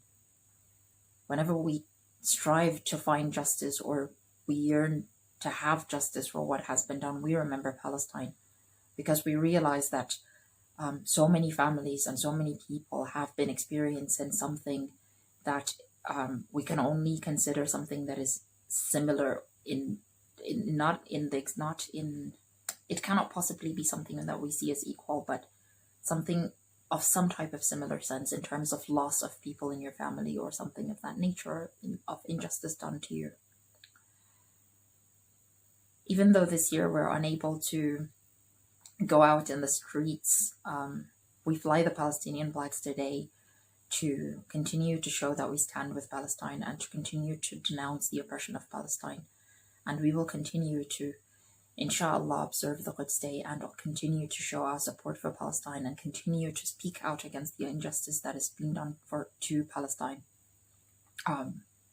till the day that it is free. Inshallah, we hope that day comes sooner than later. I pray that Allah subhanahu wa ta'ala accept all of our prayers in this holy and blessed month, and I pray that Allah subhanahu wa ta'ala ease all of our hardships and ease especially the hardships of our brethren in Palestine. Assalamu alaikum wa rahmatullahi wa barakatuh. The daughter of Malam Ibrahim Zakzaki giving a message on the day of Quds, and those hashtags, as she mentioned, about flying the flag, hashtag Al-Quds Day 2020 and hashtag fly the flag. Get your pictures on there, get them posted on there. Let's see what you've been up to. Let's see what you're doing, how you're commemorating Al-Quds Day this year. And it's a global event this year. That's what we're commemorating.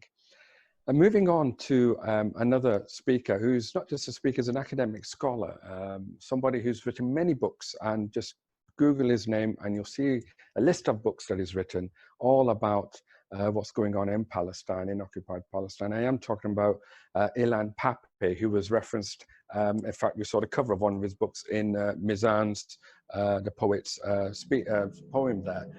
Ilan Pappé is an expatriate Israeli historian and social activist. He's a professor with the College of Social Sciences and International Studies at the University of Exeter. For those of you who don't know where Exeter is, it's in the southwest coast of England, and it's a beautiful place to go, especially when the sun is shining and so on and so forth. A lovely little place called Exmouth. But let's get back to Ilan Pappé. He's going to give us a talk, give his message about Quds Day. I was born in the city of Haifa 6 years after the Nakba. I knew very little about it as a Jewish boy with a Zionist education and conventional Israeli upbringing. But once I was aware of it, I joined the struggle against the Nakba denial, and I'm still involved in it today. The struggle against Nakba denial is not just against the lie that Israel tells about what happened in 1948, and it's not just a struggle against the world's indifference to the crime against humanity that Israel committed when it expelled half of Palestine's population, demolished half of its villages and most of its towns. The struggle against the Nakba denial is also a struggle against the continuation of the past evils today. The ethnic cleansing of Palestine continues today and will continue tomorrow unless we do something about it.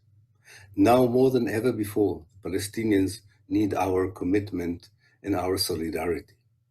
The Palestinians on the ground struggle with all their might against this oppression, but they are facing a far stronger occupier and a brutal one. They need our solidarity in this particular moment in time when Israel, the Israeli government, and the American administration are poised in allowing Israel to take over the last bit of Palestine that still enjoyed a modicum of independence and turning the whole of historical Palestine into an apartheid state.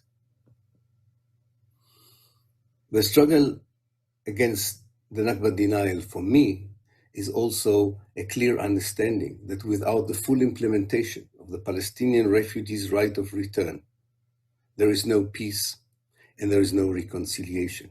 And this includes not just the refugees who were expelled in 1948, but all the Palestinian refugees that were expelled since 1948 until today. For me as a Jew who was born in what became Israel, aspiring for a country of justice where the persecution of the Palestinians ends and all their rights are being restored, including the right of return, is something I wish not just for all the Palestinians, but also for my Jewish compatriots. They should understand that without such a vision, their life will not be secure. A democratic, decolonized, a de-Zionized Palestine is good for everyone. A racist, apartheid state of Israel is only good for the few and will not survive for long. So during this Ramadan, I want to remind us all that Palestine is still the issue. It is still a wound that is bleeding and has not healed. Without its healing, the word justice is meaningless. There are, of course, many other places of injustice in the world, but most of them are not denied and are acknowledged. The struggle against injustice in Palestine is smeared in the West as anti-Semitism. It is by coward and intimidated people. It is not. It is the moral issue that represents better than any other issue on the globe the meaning of moral injustice and the purpose of struggle for moral justice. The rectification of such a successful struggle will be enormous, not just for the people who live in Palestine, but also for the people who live in the Arab world and beyond. So in this Ramadan, we should make sure that everybody remembers what happened and what is going on in Palestine and is enlisted into the most moral struggle upon earth for justice, reconciliation, and peace. Thank you. Ilan Pape, there were some powerful words. The most moral case that exists for justice and peace is the question and the issue of all of Palestine. Just to recap, Ilan Pape, Professor Ilan Pape is an expatriate Israeli historian, a socialist activist, and is a professor down in Exeter, Social Sciences and International Studies. Ilan, people like Ilan, I mean, what it shows with Al-Quds Day is, it doesn't matter what designers tell, spreading the malicious lies, and as Mizan in his poem said, the way they try to call people anti-Semitic because you stand up for the rights of Palestinians. What Ilan proves is these are people born in Israel. Michel Wojcicki, born in Palestine, born, or later on, some of them born when it became, when Israel was created. And they're standing with the truth. They're standing with those Palestinians, those minorities, those communities who are being subjugated to the worst form of oppression, to be honest with you, that we've seen since anybody can remember in the Middle East. It's been horrible for the Palestinians to go through what they've gone through. I did tell you again, and I'll mention it again, we are international. We were there in Exeter. Before that, we've been in Nigeria, we've been in Jerusalem. We're now going to go across the Atlantic over to Washington, D.C. And no, it's not Trump. You'll be glad to hear. But if he was going to give a speech, it'd probably be the best speech on Al-Quds, the best speech Al-Quds could do. But no, we're going to go over to Imam Muhammad Al-Asi in Washington. And Imam Muhammad Al-Asi is an Islamic scholar, and he's also written a tafsir of the Quran. And I was very fortunate and lucky, I don't know if he remembers, but I barged into his house in Washington in 1994 with Imam Abu Halim Musa and had dinner with him. So it's great to see him. I've been seeing him for the past 20, 30 odd years without trying to tell you how old I am. But a great, great servant to the cause of struggle, to the cause of standing up for truth, peace, love, and justice. So Raza, I'll hand it over to you to take it on with Imam Muhammad Al-Asi. I mean, before I welcome Imam Al-Asi to this, I mean, to add to the credentials, there are many credentials, but I'll just mention a couple. Imam Al-Asi has been banned from traveling to Saudi Arabia, and I think that ban has now been extended by the UK, so he can't actually travel to the UK, the mother of all colonizers. You know, so much for freedoms of speech, and so much for freedom of association, etc., that the West trumps on about. And so, under normal circumstances, Imam Al-Asi would not have actually been able to join us on the rallying for Quds Day and standing for Quds Day in London. So, in the current scenario, in the current situation, we've been allowed an opportunity online to tell the British establishment where to go on this one and have the benefit of Imam Al-Asi's participation on this online rally. So, Assalamu alaikum, Imam Asi, how are you? Alhamdulillah wa alaikum assalam. Everything is fine over here. A Ramadan Kareem. May Allah accept this Ramadan, our devotion, our efforts, our everlasting struggle for justice. May all of this be accepted in these high and holy days. Thank you for having me on. So, some people think of Palestine as something that is far away, especially when we're living in the West and don't actually link the struggle that is going on in Palestine with our own issues and what's actually going on here and how it's linked up. What would you say to those people that don't take that on in that way, don't have that fervor for it, or don't think of it as something in the background? Well, yeah, that's that type of thought or those types of ideas live on, thrive on the relative political ignorance that's in the public mind. If there was just enough accurate information circulating in our daily thoughts, then we would know that the issue of Palestine is a central issue. It sort of concentrates religious, political, ideological, historical, demographic, philosophical threads into what has become almost the central issue of the whole world. Many places in the world, there are other areas in the world that are troubled areas. There is population dislocations in many other parts of the world. But what stands the Palestinian issue out, and I think the previous speaker has alluded to this, is that the mainstream media doesn't have any problem speaking about these other issues, more or less. But the mainstream media has a complex when it comes to speaking about the issue of Palestine. It's sort of off limits. And then if there are some brave souls in the mainstream media who find it within their conscience to knock on the door of the Palestinian issue, they are relieved of their responsibilities. In harsher words, they're fired. And so the Palestinian issue becomes like an orphan issue. There's sort of no one out there who's willing to come to the support of a population that has been dealt probably one of the worst politics translated into military aggression and colonization. I've heard the word colonization and I mean occupation, and I have difficulty with that word. It sort of lends some type of availability to the Zionists. I think we should be as brave enough as to say this is a colonization of the Holy Land from whichever angle you approach it, whether you're a Muslim, a Christian, or a Jew. This is a colonization of the Holy Land.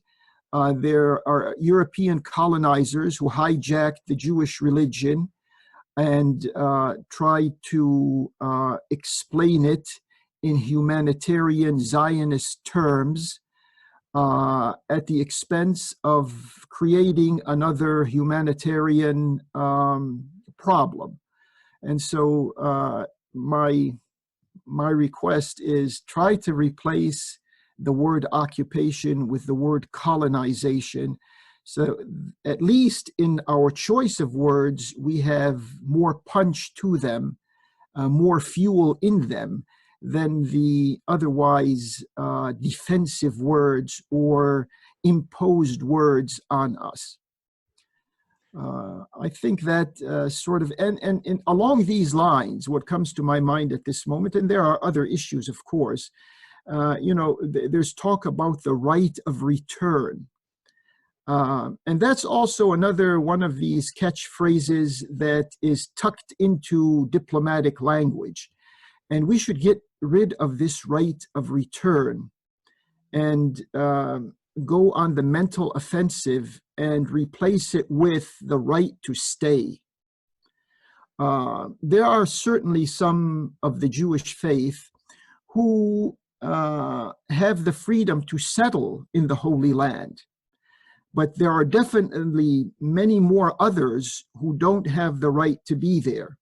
So our concern in the future should be on trying to figure out those of the Jewish faith who have been hijacked by Zionism and sort them out from the Zionist culprits and war criminals that have to be defeated and have to withdraw by force, because that's the only option that is left for them by their own choice, and begin to speak about the right of those who can stay in Palestine. That's where we are, because the momentum is changing.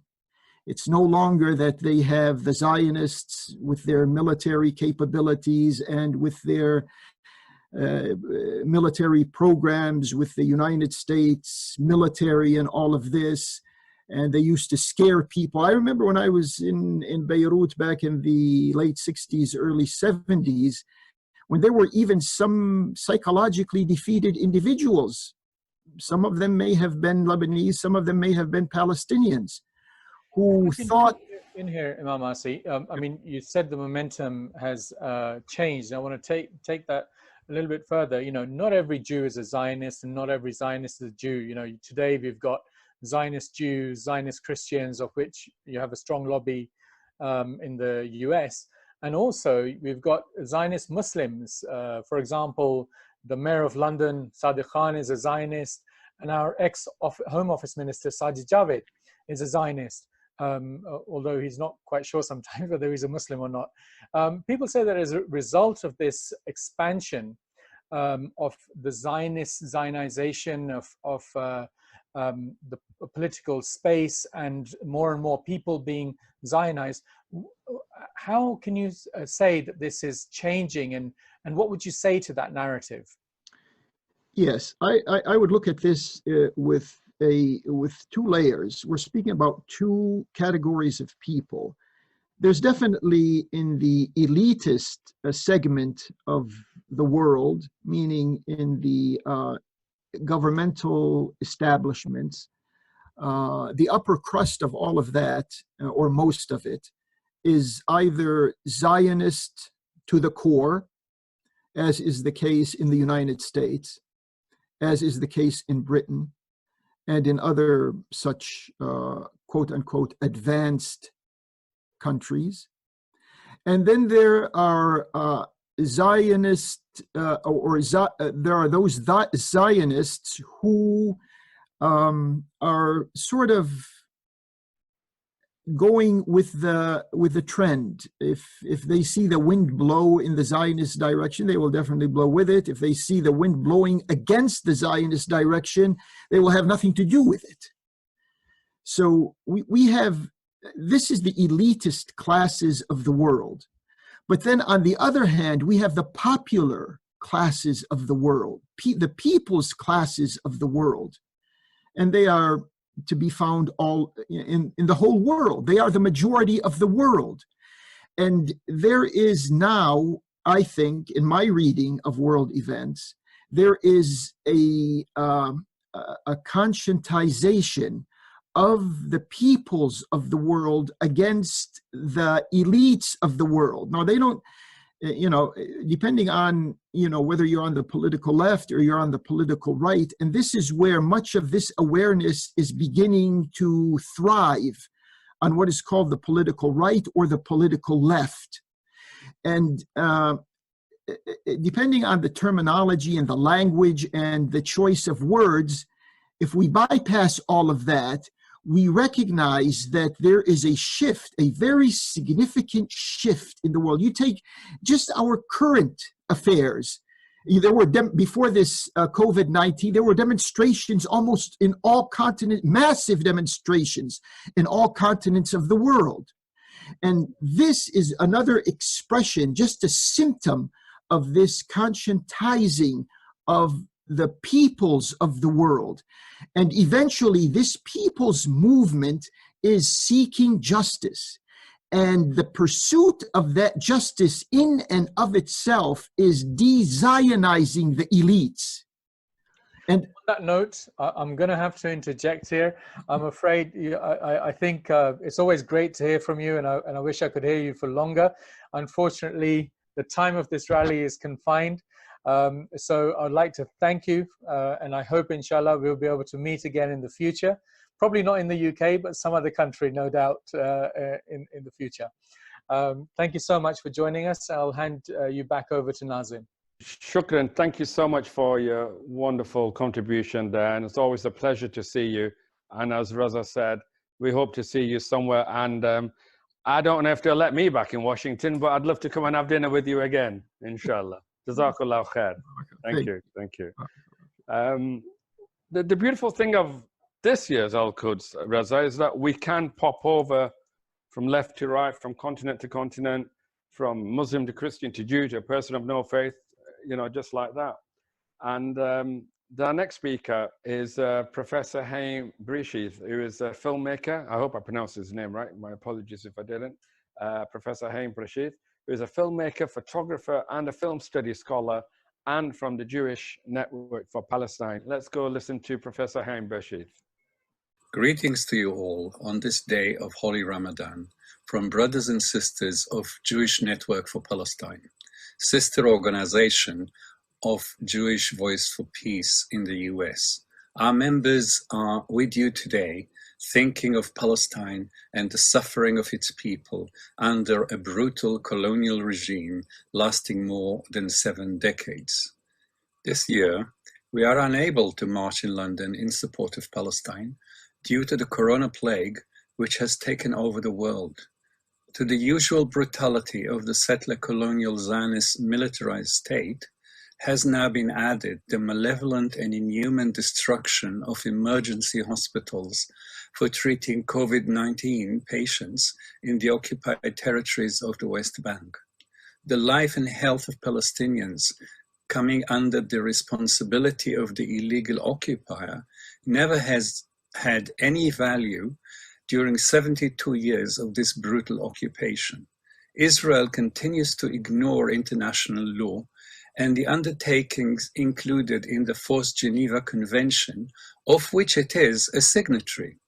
This should not surprise us. The Israeli apartheid state is not the result of brutality only, though it includes much cruelty and is built on daily application of torture and repression. Its brutality is functional, designed to rid Palestine of its indigenous population. This objective has never changed. It started in 1948 in the Nakba and continues to this day. The Nakba has never ended, and its continued calamities depend on a world which turns its eyes away from the suffering of Palestine, ignoring international law when Israeli war crimes are concerned. After 3 elections in a single year, the apartheid racist democracy, or Herrenvolk democracy, is now run not by 1, but 2 war criminals, both proud of the massacres that have been inflicted on Gaza ever since 1955, but especially since December 2008. The elections during the last 12 months have proven one thing beyond any doubt. Not only do Israeli leaders and voters consider over 4 million Palestinians living under occupation to be less than humans, but they also consider the Palestinians with Israeli identity papers as unequal and have never treated them as citizens. Instead of inviting the joint list, representing 22% of Israel's citizens, and the main opposition party, if not the only one, to a coalition government against Netanyahu, Benny Gantz, a war criminal of proven record, preferred to join Netanyahu, the architect of the brutal attacks on Gaza in 2012 and 2014, and on numerous occasions before and since. In so doing, he has proven that Zionism is racist by definition, and that until Israeli Jews totally reject militarized and racist Zionism, they will allow no peace, normality, and justice to prevail in Palestine. Both these war criminals are now planning even a larger war crime: the annexation of the occupied territories in the West Bank, forever burying the false flag of the two-state solution, never meant and never allowed by Israel. In doing this, they are supported by the strongest nation on earth, the United States, and in its intellectually challenged president. The behavior of the US in the last 4 years has proven that when it comes to Israel, it is prepared to negate both the spirit and the substance of international law, so as to enable the continued dispossession of the Palestinians. This follows the pattern that they themselves have used to dispossess the indigenous population of America of its land and murder most of them. This is the model behind Israeli and American position on Palestine: military colonization, dispossession, and genocide. Every decent person must stand in solidarity with Palestine and its people, so that both national groups in Palestine may one day live in peace in the Holy Land after the removal of the iniquities of Zionism and its illegal rule. Britain has a special responsibility towards the Palestinians. It was the Balfour Declaration and continued support of the Mandate authorities which made the Zionist takeover of Palestine and the ethnic cleansing of 2/3 of the Palestinians possible. These refugees have the right to return to their country, and we support such right. The current UK government continues to prop up the oppression of Palestinians in defiance of UN Charter and the Security Council resolutions. This we must work towards changing. Palestine shall be free. Gaza shall be free. All people in Palestine should be free of oppression. Powerful words there again from Professor Haim Bershiti, who's a filmmaker, photographer, and film studies scholar from the Jewish Network of Palestine, sister organization of the American Jewish Voice for Peace.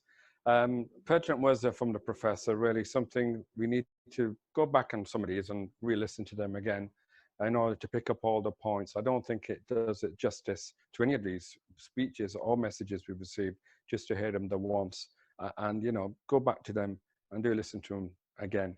Somebody who's a regular at our Al-Quds Day rallies, and someone who actually is a lot more louder than I am and can shout louder than me. And I always look forward to his speeches because he's brave. As soon as I see him, I just think of Braveheart, just the way he is. And I'm obviously talking about Mick Napier, who's a lifelong socialist and anti-racist and from the Scottish Palestine Solidarity Campaign. Wonderful guy. He's got a very cute cat. I've seen it on Facebook. It's very nice. But he's always at the forefront of the Palestinian struggle, be it in Scotland, north of the border or south of the border. He's there standing up all the time. So let's go directly over to Mick Napier. My name's Mick Napier. and on behalf of the Scottish Palestine Solidarity Campaign, on this important commemoration, we wish to reach out to others like us around the world, and we are many, to pledge our continuing efforts to build effective solidarity with the beleaguered people of Palestine. On this day, we remember the full horror of the Zionist program of colonization, the violence visited upon an innocent people under the protection of the British initially, who helped to crush numerous revolts, but then by the Zionist gangs themselves, armed by America and armed to the teeth. We remember not just the horror, but we are also inspired by Palestinian resistance. Resistance in all its forms, and the determination of the Palestinians to continue when by any objective calculus of the forces they are up against, Israel, the USA, the European Union, Britain, neighbouring Arab states which increasingly have allied with the Zionist project shamelessly, when the Palestinians calculate what they're up against, nonetheless they still continue to resist. And that resistance is what inspires solidarity around the world. It's what gives the Palestinians the right to call upon solidarity from citizens of the likes of my country, where the British government, and it has to be said, the Scottish government tags along, has been complicit in the crimes against the Palestinian people. Even as Palestinians were standing up to Israeli snipers on the Gaza periphery and being mown down, as the UN Human Rights Council pointed out from their investigation, Israeli snipers were killing men, women, children, journalists, double amputees, knowing exactly who were in the crosshairs of their sniper rifles. And while that was going on, the British government was selling sniper rifle parts to this army. So we remember the horror, and we remember the resistance, and we remember the complicity of our governments. And that's the basis on which we build solidarity, because we have no choice. The forces which are moving and which have supported Israel's crimes against the Palestinians mean us harm at home. We have seen this during the coronavirus crisis here in Britain, where tens of thousands of people have died needlessly because of the criminal irresponsibility of the British government. But we also know that this government is an ally of Netanyahu, that Boris Johnson calls himself, quote unquote, a passionate Zionist, and that our Home Secretary, Priti Patel, actually called for British humanitarian aid to be given directly to the Israeli army, even as it was engaged in a killing spree. So there is no bottom to the complicity of our governments with the Israeli ethnic cleansing regime. There is no limit to the ability of the Palestinians to resist. And in an anti-colonial struggle, whether it be Kenya or anywhere else in the world, those who win are not those who can inflict the greatest violence upon their opponents. It is those who can endure that violence and still continue to resist. And that holds for anti-colonial struggles everywhere. And by that measure, the Palestinians are bound to win. And when they win, the world will be a cleaner place, a better place. And we fight for the Palestinians, but by doing so, we also fight for ourselves. Their enemies are our enemies. So on this special important day, the Palestinian calendar is full of commemorations, sometimes of heroic struggles against overwhelming odds, sometimes of terrible massacres by the Zionists, Deir Yassin, sometimes of the fact that they are the most imprisoned population on the face of the earth. But this day is a day when we pledge to commit to effective solidarity and to build support for Palestinian resistance.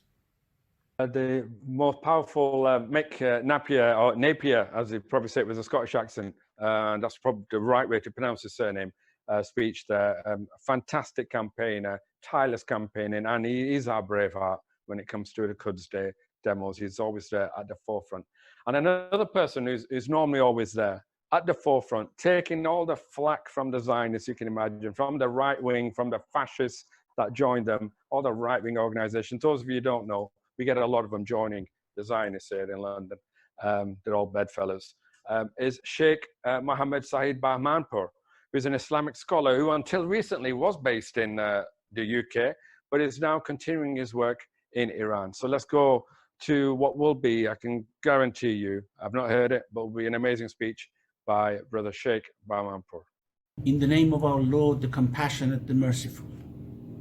The State of Israel was created under the invented slogan of a land without people, for a people without land.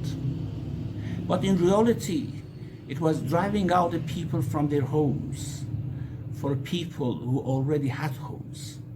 It was an ethnic cleansing process to create a nest of hostility, instability, conspiracy, and brutality for the benefit of insatiable appetite of the colonial powers in the world. The conflict in Palestine is not and never has been about religion or race. When back in 1979, Ayatollah Khomeini declared the last Friday of Ramadan as Al-Quds Day, he was aware of the rights of Jewish people of the world, including multitudes of them living in Iran.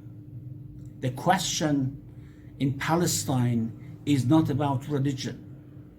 It is about injustice. It's not even about conflict between two equal sides with equal ethical standings. It's about an occupation, oppression, usurpation by a powerful military force, armed and supported by the most powerful economies and militaries of the world against an impoverished, stateless, oppressed, and displaced people. It's about a fourth generation of Palestinian children who are being brought up in refugee camps inside and outside Palestine, living in chronic poverty and denied the right to return to their family homes. It is about bulldozed homes, imprisoned children who are mostly arrested in the dead of night, causing ongoing trauma to families. It's about swallowing Palestinians' land, livelihoods, and natural resources. It's about walls, checkpoints, bullets, bombs, and blood. It's about Israel continuing to defy international standards in all areas of human rights, making life miserable for Palestinians in the name of security and protection. But, as it was said somewhere, what infuriates those who colonize and occupy, steal and oppress, vandalize and defile is the victim's refusal to comply. And we have to honor Palestine for that. They never submit. And if their wounds and injuries make them fall, they wait until they heal and rise again. The state of Israel and the plight of the Palestinian people today is not only a test for our morality, but a test for all moral values of human race. It is a test for our conscience, our sensitivity towards lie, injustice, and prejudice. So let's unite and defeat this tumor and trauma and cleanse human morality from its shame. Wassalamu alaikum wa rahmatullah.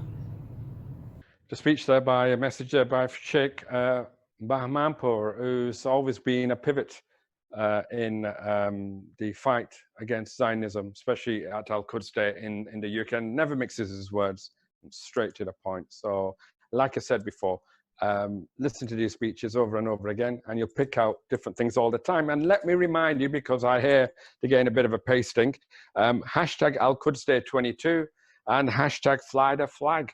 Come on, get them out there, get your pictures. You can social distance and take them. And there's some great videos out there being done by many organizations. I think this one has been supported by 120 organizations this year internationally.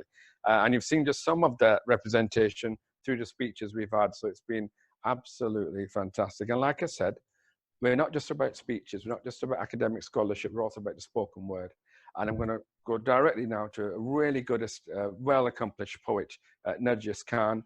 Some of you will know her already from fantastic poetry she writes, really to the point. Nargis is a spoken word artist based in London and will be reciting her poetry about Palestine. Palestine, we will never let you die. No matter how they silence us, we will always cry. Free, free Palestine from this subjugation. 100 years since Balfour signed that declaration. It was 1902 when Herzl wrote to a British minister, the founder of Zionism, setting out his plans so sinister. To Cecil Rhodes he provided this, his testimonial. I turn to you, he said, because it is something colonial. If you don't believe me, then look at the archives of history, all the things that have been deliberately kept a mystery. What do people expect when land is taken illegally? A people which fights against usurpation will not tire so easily. So Israel's first prime minister called it a usurpation. Still, people wonder why Palestine wants its liberation. Palestine, one day you will be free. Not subjected to an apartheid policy, not demonized to legitimize an illegal enterprise. Palestine, one day you will rise above the distortions and intentional lies, not abandoned by your neighbors and so-called allies.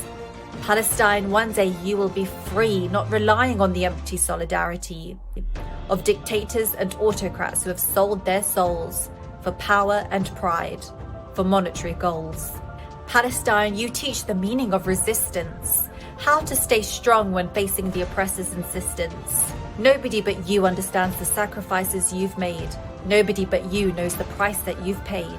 They rewrote history to justify your elimination, to excuse the constant barbaric and brutal suffocation.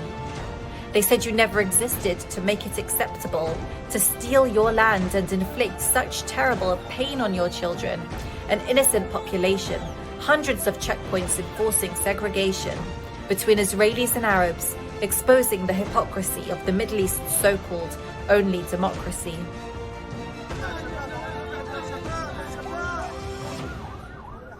Palestine, blood will always flow through your veins, no matter how heavy are the oppressor's chains. Gaza, we know, is an open-air prison, almost 2 million living there with the imposition of a blockade covering land, air and sea. See, this is what it's like to live in occupied territory. Your choices are not real, your decisions are not yours, and the more you scream, the more you're banging on closed doors because they've already decided what your fate is to be. But Palestine, still, you fight to be free. Palestine, one day justice will be yours. Accountability for those who've breached international laws.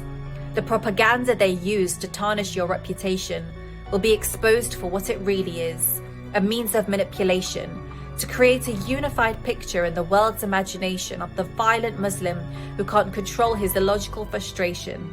So terrorism becomes something only Muslims can do, and thus the narrative is embedded and kept firmly in view. The divide is still a divide between the civilized and the rest. On one side is Palestine, on the other side Israel and the West. One shouldn't be surprised that colonizers support one another. They all stole lands that they claimed to discover. And then they blame you when you try to fight back. Instead of calling it self-defense, they call it an attack.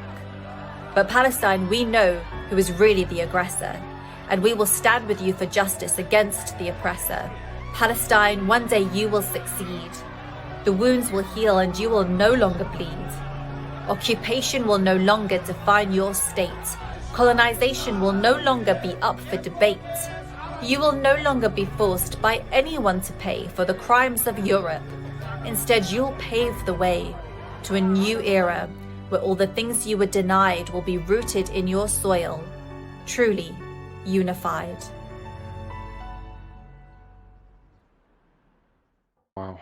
Wow, wow, wow. Unified. That's what we want. That's what we're looking at. A unified Palestine where everyone, people with faith and no faith, can live justly in full harmony. And someone who's really campaigning for this behind Al-Quds Day, tirelessly, effortlessly. It's not just in Palestine for that matter, but all over the world, when all oppression, whatever it occurs, and to whoever it occurs to, is our next guest, who I'd really like to invite. Not just a guest, not just a friend, but a guide as well. Brother Masood Shajari, who's the chair of the Islamic Human Rights Commission. Brother Masood, assalamu alaikum, welcome. Alaikum assalam wa rahmatullah. I'm really emotional after watching the contribution of everyone today. About a month ago, because of this virus, many of us felt that it's going to be difficult to stand up and support the Palestinians this year in Al-Nakba and Al-Quds Day. And today I'm really proud of all Muslims, Jews, Christians, people of all faith and none who have contributed to this, not just to this program, but to hashtag fly the flag, something that became so global. As you said, 120 odd organizations from 22 different countries. And as we speak, still people are trying to come and join this struggle. And this actually tells us a lot.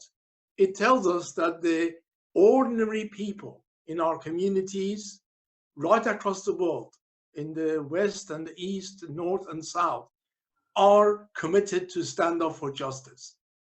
Unfortunately, we are being sold out by the leadership who have, for the personal gain, have actually sold out not just Palestine, but the concept of justice. And we need to do more. And while we need to celebrate the fact that people come together and do this program and the struggle, this is something that we need to build on. We need to go back into boycotting Israeli goods and boycotting companies who support the state of Israel. We need to make sure that we challenge the injustices. We need to make sure that we speak out the truth.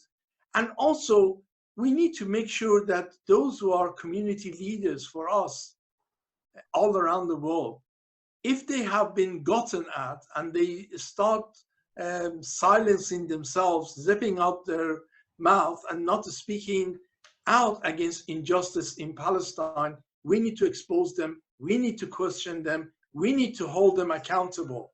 And this is exactly what we should do. And I hope and pray that we will be able to do it together. It shows that when we come together, we are much more powerful. And, you know, I like to thank all those organizations who have come together from the bottom of my heart. And I like to thank all volunteers who actually made this happen. I like to thank everyone around the world.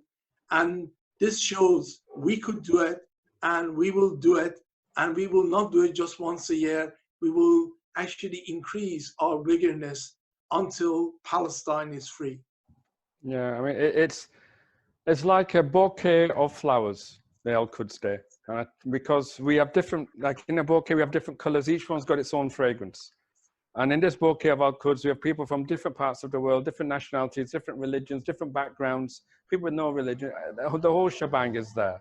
And they all give off their own fragrance, all crying for one thing: peace, love, justice, and harmony.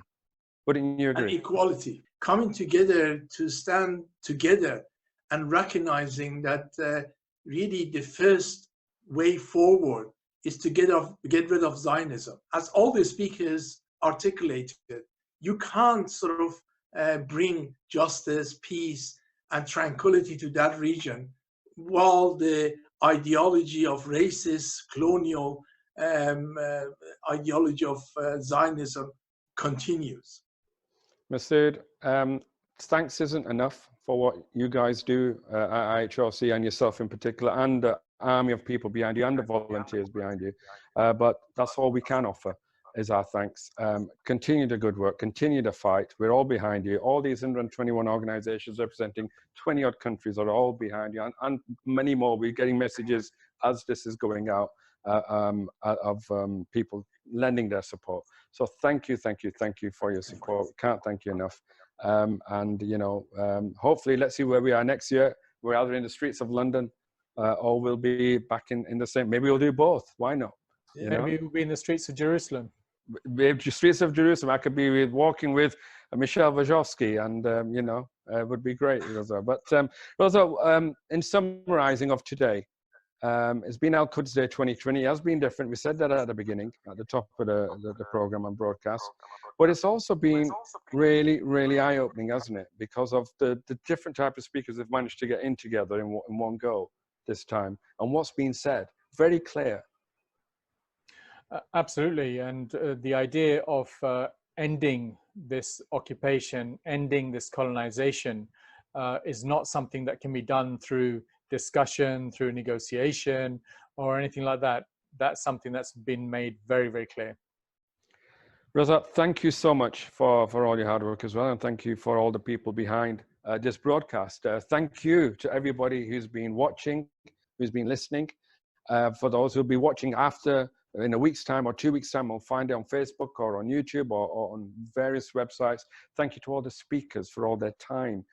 Thank you for all the people involved with them to put this together.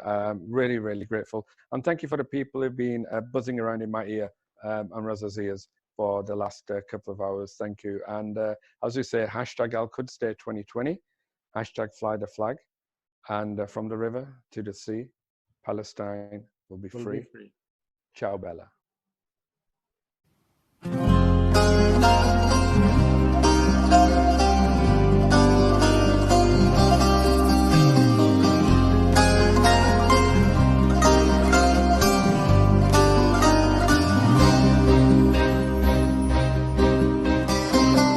Viva, viva la Palestina.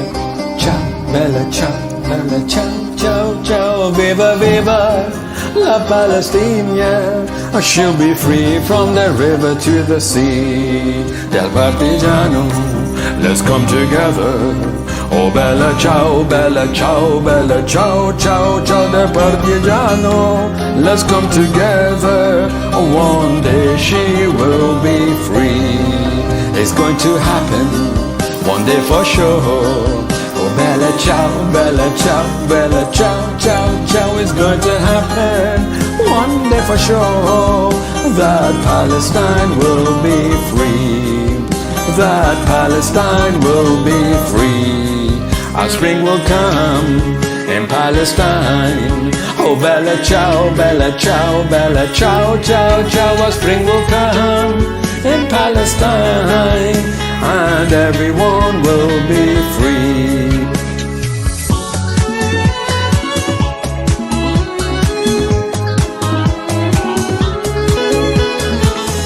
From the river to the sea, Palestine will be free. We will return from everywhere.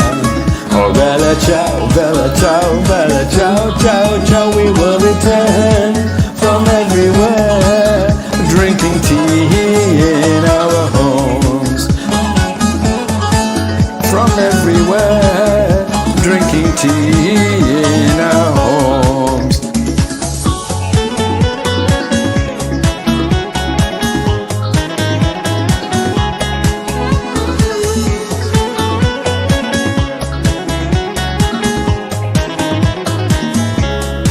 Oh, freedom lovers, this is our cause. Oh, bella ciao, bella ciao, bella ciao, ciao, ciao. Oh, freedom lovers, this is our cause.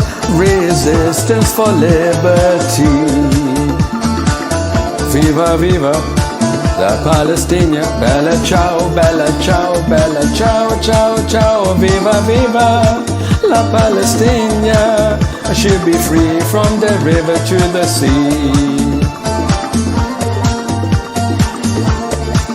She'll be free from the river to the sea.